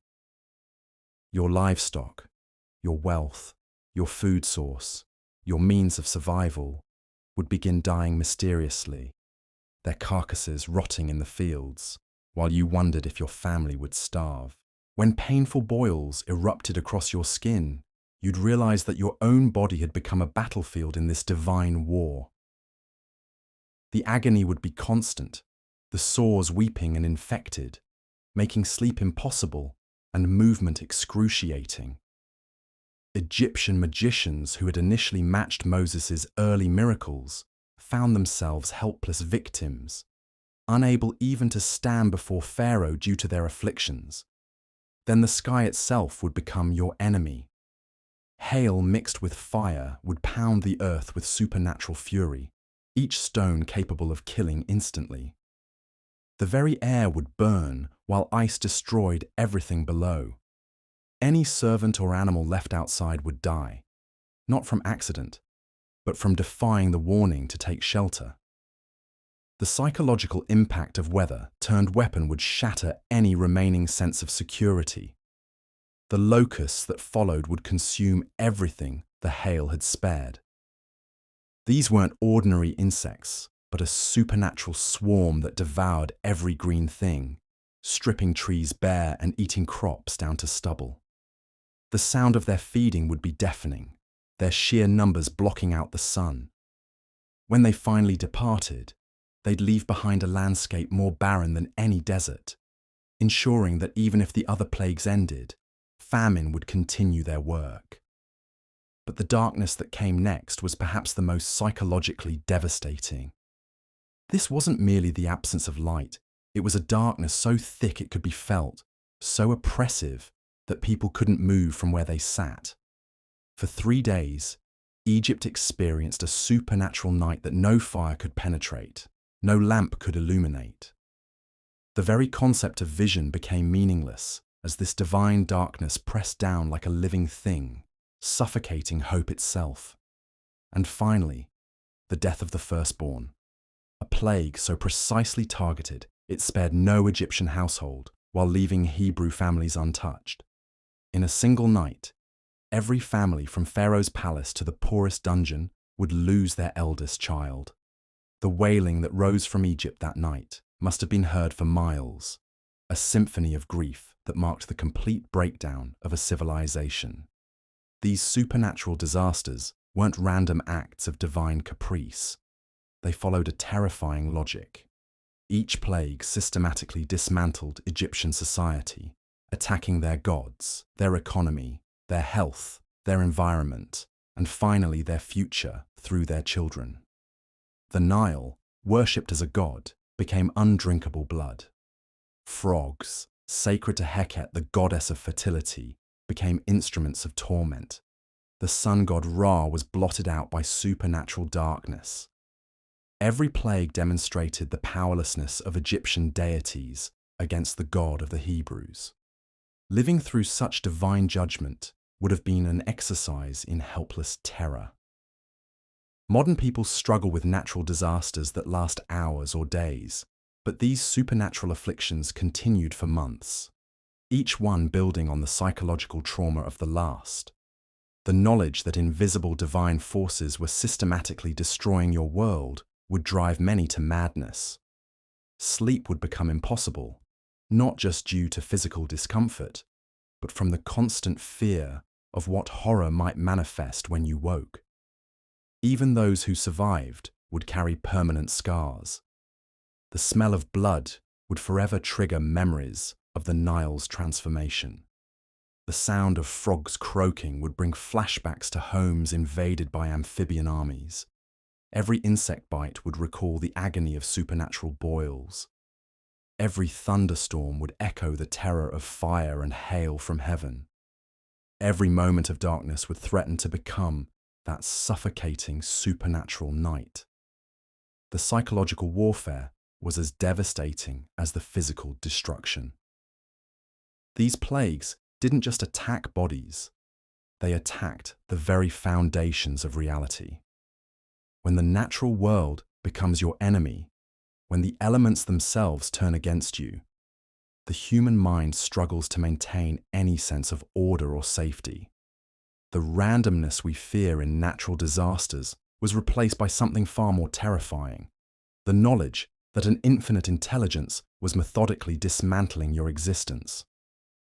Children born during these plagues would have known only a world of supernatural terror. Their first memories would be of frogs in their cribs, of parents weeping over boils, of darkness so complete that reality itself seemed to vanish. These experiences would shape entire generations, creating a people haunted by the memory of divine wrath made manifest. The aftermath would be equally traumatic. Survivors would face the monumental task of rebuilding not just their physical world, but their understanding of how the universe worked. How do you plant crops in soil that once bled? How do you trust water that turned to blood? How do you sleep under skies that rained fire? The very foundations of agricultural society, the predictability of seasons, the reliability of natural resources, the assumption that tomorrow would resemble today, had been shattered. These divine catastrophes served as permanent reminders that human beings lived at the mercy of forces beyond their control or comprehension. Every sunset carried the threat that darkness might not lift. Every rainfall might bring blood instead of water. Every insect might herald a supernatural swarm. The psychological toll of such uncertainty would be immense, creating societies perpetually on edge, always watching the skies for signs of divine displeasure. This was the terrifying reality of biblical justice, swift, supernatural, and absolutely inescapable. Modern concepts of due process, proportional punishment, and individual rights were meaningless when divine wrath could reshape the very elements. In our climate-controlled, scientifically explained world, we can barely imagine the psychological impact of living under such immediate supernatural threat. For biblical peoples, divine catastrophe wasn't a theological concept. It was a lived terror that could manifest at any moment, turning their world into a nightmare beyond modern comprehension. Part 9. The Weight of Divine Judgment. As we near the end of our exploration into why you wouldn't survive a day in biblical times, we must confront perhaps the most psychologically crushing aspect of that ancient world: the omnipresent weight of divine judgment and the terror of supernatural retribution that hung over every moment of daily life. Picture this. You wake each morning, not just to the physical hardships we've already discussed, but to a world where every action, every thought, every breath you take is being monitored by an all-seeing God whose wrath could manifest at any moment. In our modern world, we might worry about traffic tickets, late payments, or job performance reviews. But in biblical times, you lived under the constant threat of immediate divine execution for infractions you might not even understand. The people of the ancient Near East believed they existed in a cosmic courtroom where the judge never slept, never forgot, and never showed mercy to those who crossed invisible lines. This wasn't some distant theological concept. It was immediate, visceral terror that shaped every decision. Consider the story of Uzzah, who simply reached out to steady the Ark of the Covenant when it was about to fall during transport. His intention was pure. He was trying to protect something sacred, but God struck him dead instantly for touching what was forbidden. No trial, no warning, no second chance. One moment he was being helpful, the next he was a corpse. Stories like this weren't cautionary tales. They were daily reminders that divine wrath was swift, unpredictable, and absolute. You couldn't even worship incorrectly without risking immediate death. When Aaron's sons Nadab and Abihu offered unauthorized fire before the Lord, they were consumed by flames on the spot. What exactly was unauthorized about their offering? The text doesn't specify clearly enough for you to avoid making the same fatal mistake. This ambiguity was part of the terror. You could die for breaking rules you didn't fully understand. The psychological pressure of this system was unimaginable. Every natural disaster, every illness, every crop failure was potentially a sign of divine displeasure. When your child fell sick, you didn't just worry about their recovery. You agonized over what sin you or your family had committed to bring this suffering upon yourselves. The drought that threatened your livelihood wasn't just bad weather. It was possibly God's judgment on your community's collective wickedness. This cosmic paranoia infected every aspect of daily life. Before eating, you had to ensure your food was ritually clean according to incredibly complex laws. Mixing meat and dairy could be not just a dietary mistake, but a spiritual transgression worthy of divine punishment. Working on the Sabbath didn't just earn community disapproval, it was a capital offense that could result in stoning. A man was executed simply for gathering sticks on the wrong day of the week. The sexual regulations were equally terrifying in their scope and severity. Adultery meant death, but so did many other sexual acts that modern people wouldn't consider criminal. The punishments weren't just harsh, they were designed to be public spectacles that would terrorize the entire community into compliance. You would witness your neighbors being stoned to death for transgressions that might seem minor by today's standards, knowing that you could be next if you stepped out of line. Even your internal thoughts weren't safe. The concept of coveting meant that desiring your neighbor's possessions was a sin serious enough to make the 10 Commandments. You couldn't even look at someone else's donkey with longing without potentially incurring divine wrath. Your mental life was under constant surveillance by an entity that could read your every thought and judge you accordingly. The priestly class held enormous power because they were supposedly the interpreters of God's will. But this created another layer of terror. If you offended a priest or failed to bring the proper offerings, they could declare you ritually unclean or pronounce divine judgment upon you. Your spiritual welfare depended on maintaining the favor of human intermediaries who were just as fallible and petty as anyone else, but who claimed to speak for an infallible God. Women faced additional layers of divine terror. Their monthly cycles made them ritually unclean, requiring complex purification rituals. Childbirth brought not just physical danger, but spiritual contamination that needed to be cleansed through specific sacrifices. A woman's value was largely tied to her ability to produce male heirs, and infertility was often seen as divine punishment for hidden sins. The concept of collective punishment meant that you could suffer for the sins of others. When Achan stole forbidden items during the conquest of Jericho, his entire family was executed along with him. His children died for their father's crime. This meant you lived in constant fear, not just of your own mistakes, but of your relatives' and neighbors' transgressions, bringing divine wrath down upon your head. Natural disasters weren't explained by plate tectonics or weather patterns. They were direct manifestations of God's anger.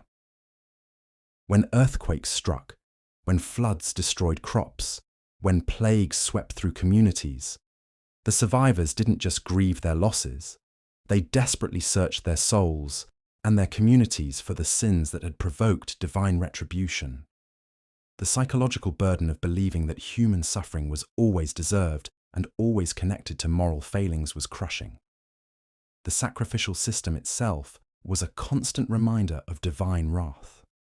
You regularly witnessed animals being slaughtered to appease God's anger.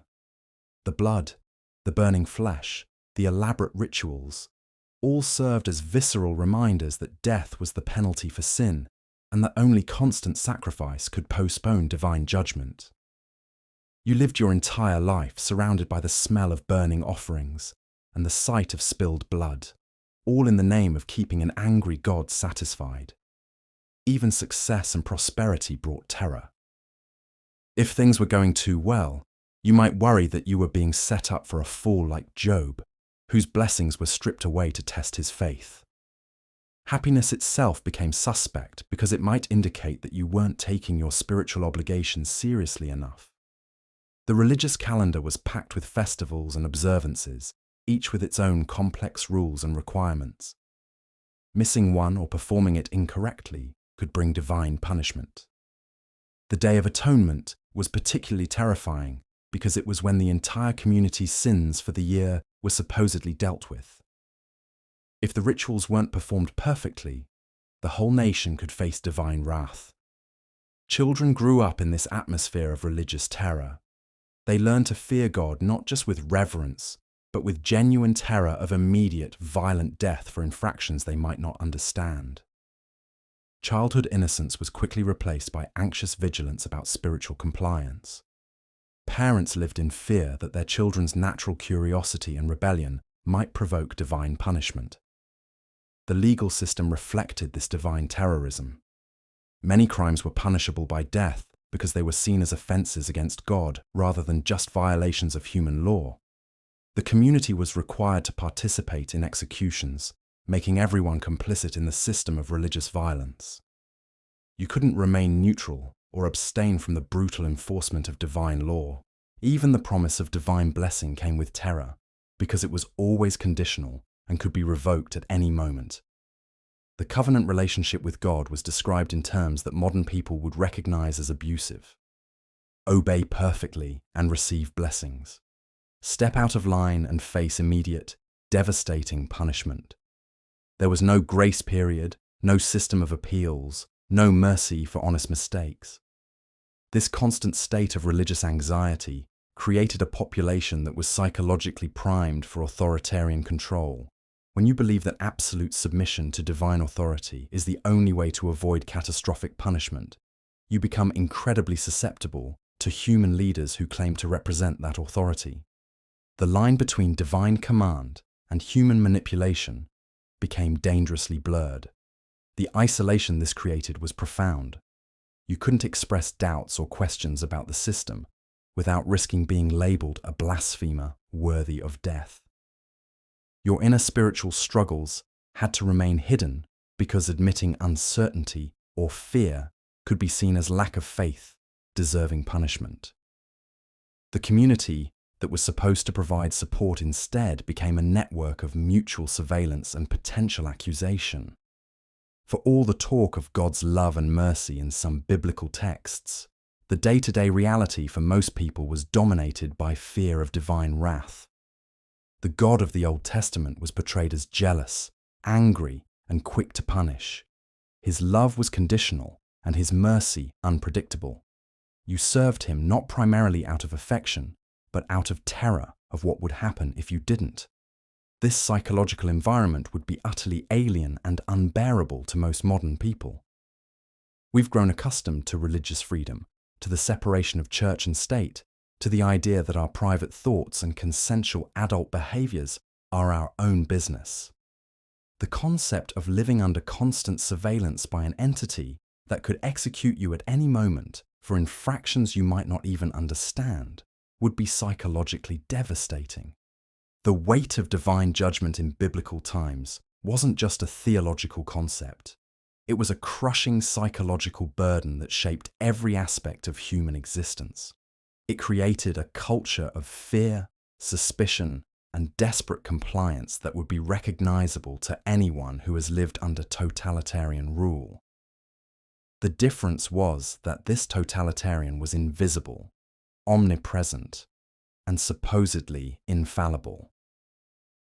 As we prepare to conclude our journey through the brutal realities of biblical times, remember that this divine terrorism was the final layer of suffering that people endured. They didn't just face physical hardship, social injustice, and primitive living conditions. They faced all of these things while believing that an all-powerful God was watching their every move, ready to strike them down for the smallest transgression. This is perhaps the most important reason why you wouldn't survive a day in biblical times, not just because of the physical dangers or social brutalities, but because the psychological weight of living under constant divine surveillance and threat of immediate supernatural execution would crush the spirit of anyone accustomed to modern concepts of personal freedom, privacy, and proportional justice. In our final segment, we'll bring together all these threads to paint the complete picture of why biblical times, despite their romanticized portrayal in popular culture, represented one of the most challenging and dangerous periods in human history for ordinary people trying to live their daily lives. As we reach the end of our journey through biblical times, we confront perhaps the most sobering truth of all, that even in the presence of divine love and grace, even with the Word made flesh walking among humanity, the fundamental structures of suffering, oppression, and human cruelty remained largely unchanged.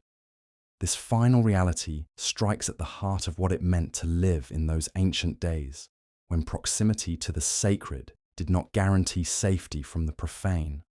The presence of Jesus Christ on earth, while transformative in spiritual and eternal terms, did not immediately alter the harsh realities of daily existence for most people.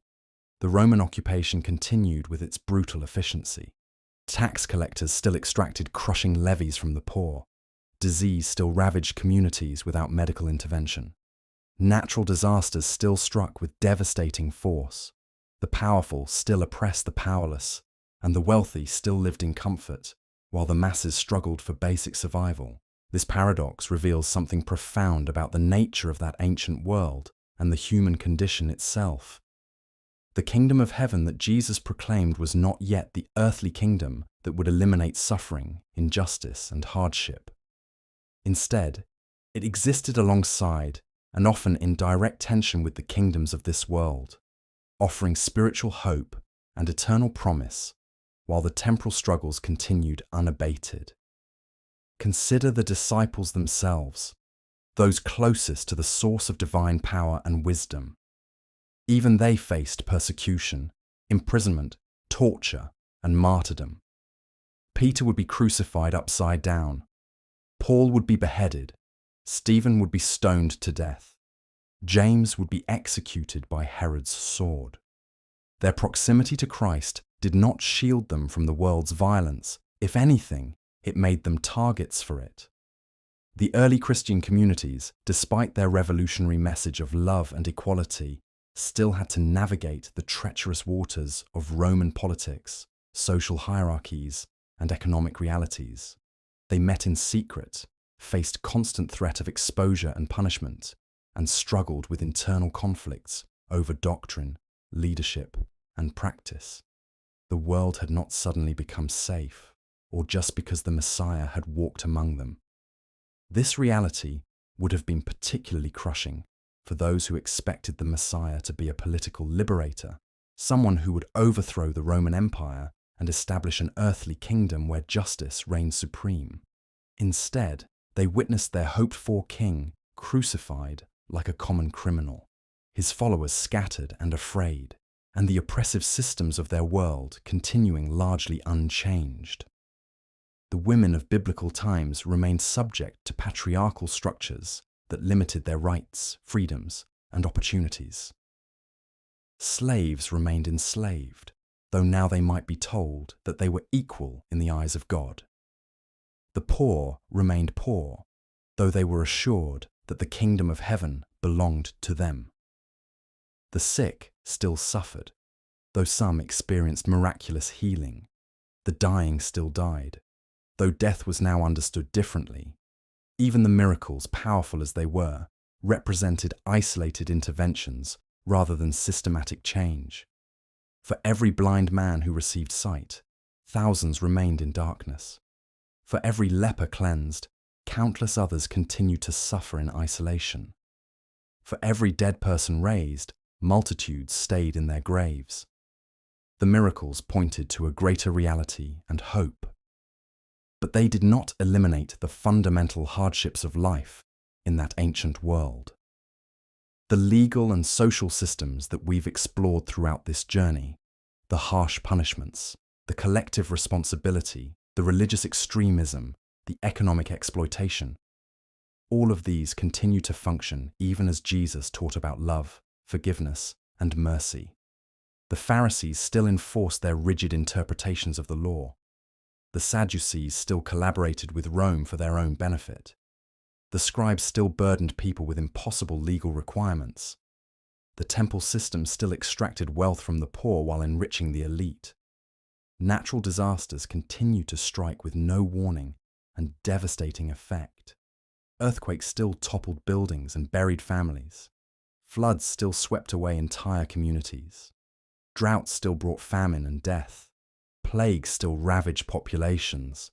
The forces of nature remained as indifferent and destructive as ever, regardless of the spiritual transformation occurring in some hearts and minds.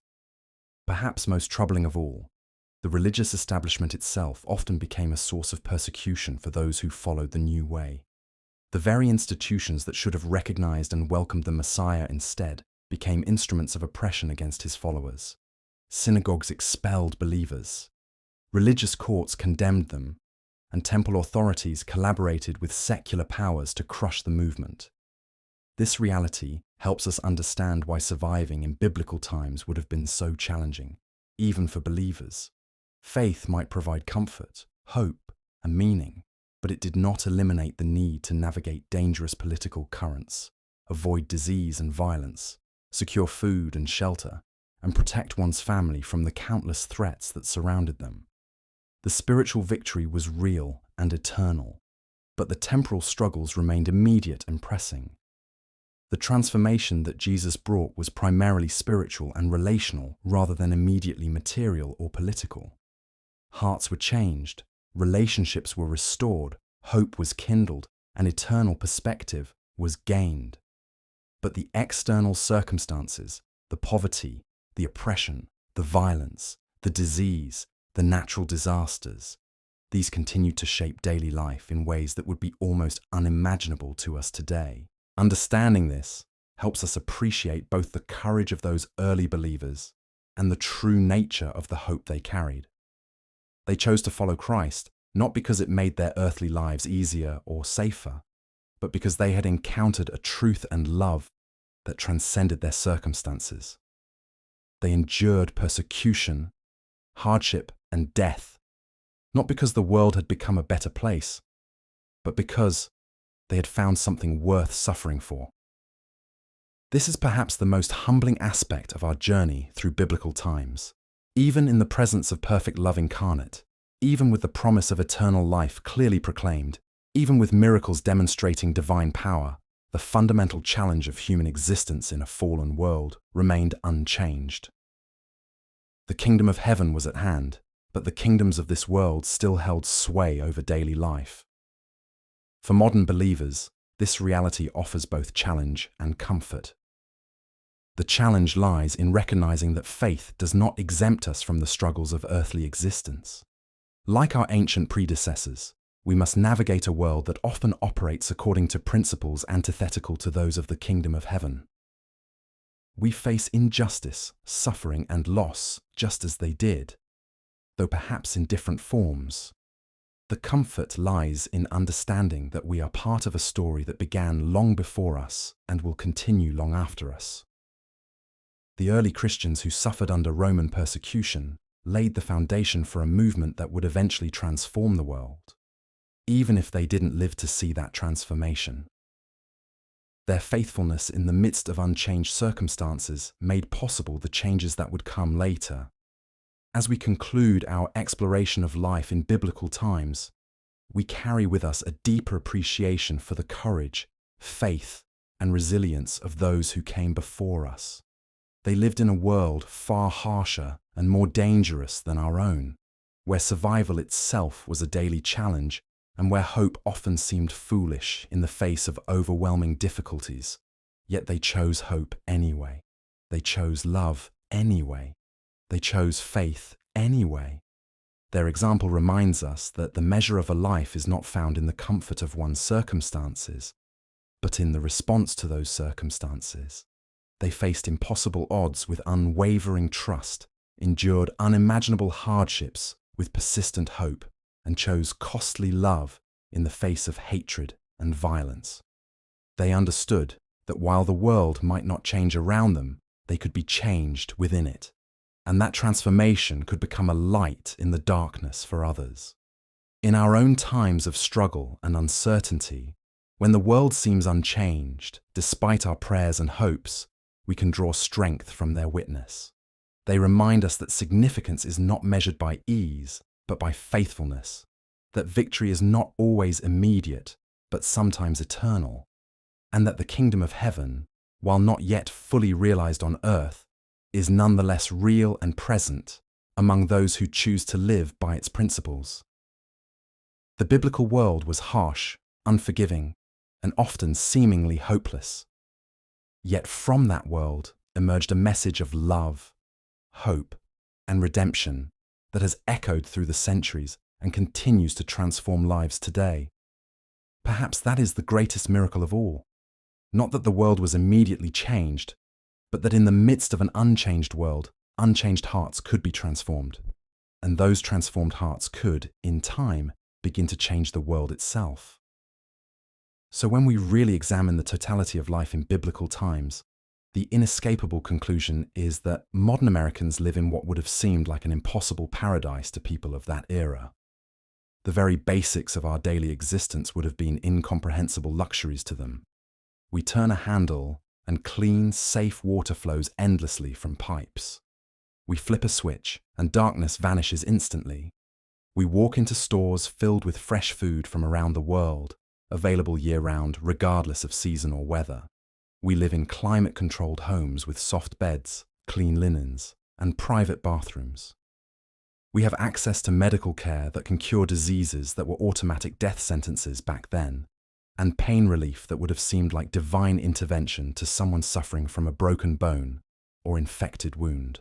But beyond the physical comforts, what truly separates us from biblical times is the fundamental structure of our society and legal system. In America today, we have constitutional protections that guarantee due process, the right to legal representation, protection from cruel and unusual punishment, and the presumption of innocence until proven guilty.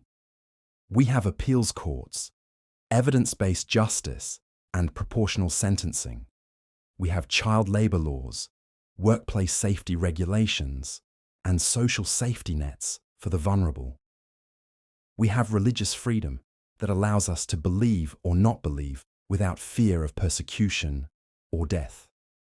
The contrast becomes even more stark when we consider that even during the time of Jesus, when many Christians believed divine love and mercy were walking the earth in human form, the world remained a place of extraordinary brutality and injustice. The Roman Empire continued its ruthless expansion and oppression. Slavery remained commonplace and accepted. Women and children had virtually no rights or protections. The poor continued to suffer and die from preventable causes, while the wealthy lived in relative luxury. Crucifixions, stonings, and other forms of public execution continued to terrorize populations into submission.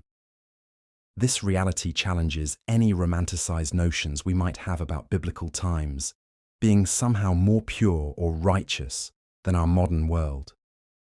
Yes, there were remarkable individuals who demonstrated extraordinary faith, courage, and moral leadership. Yes, there were communities that supported each other through incredible hardships. Yes, there were moments of divine intervention and miraculous healing.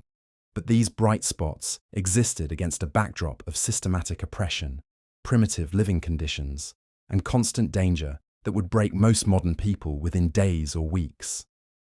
The psychological toll alone would have been devastating for someone transported from contemporary America to biblical times.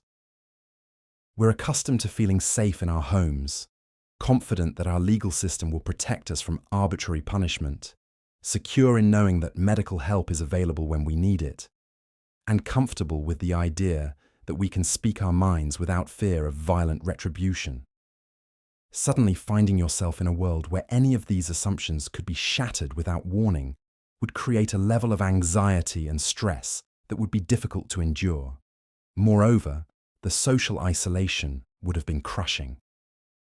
Without shared cultural references, language difficulties, and radically different social customs, forming meaningful relationships would have been nearly impossible.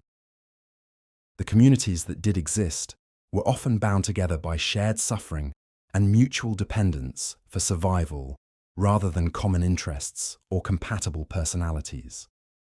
Privacy was virtually non-existent, personal autonomy was limited, and individual rights were subordinated to family, tribal, or religious obligations. The economic realities would have been equally harsh. Most people worked from dawn to dusk just to secure basic necessities like food and shelter.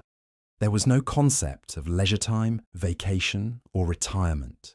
No insurance, no savings accounts, no government assistance programs. One bad harvest, one serious illness, one family death could mean destitution and starvation.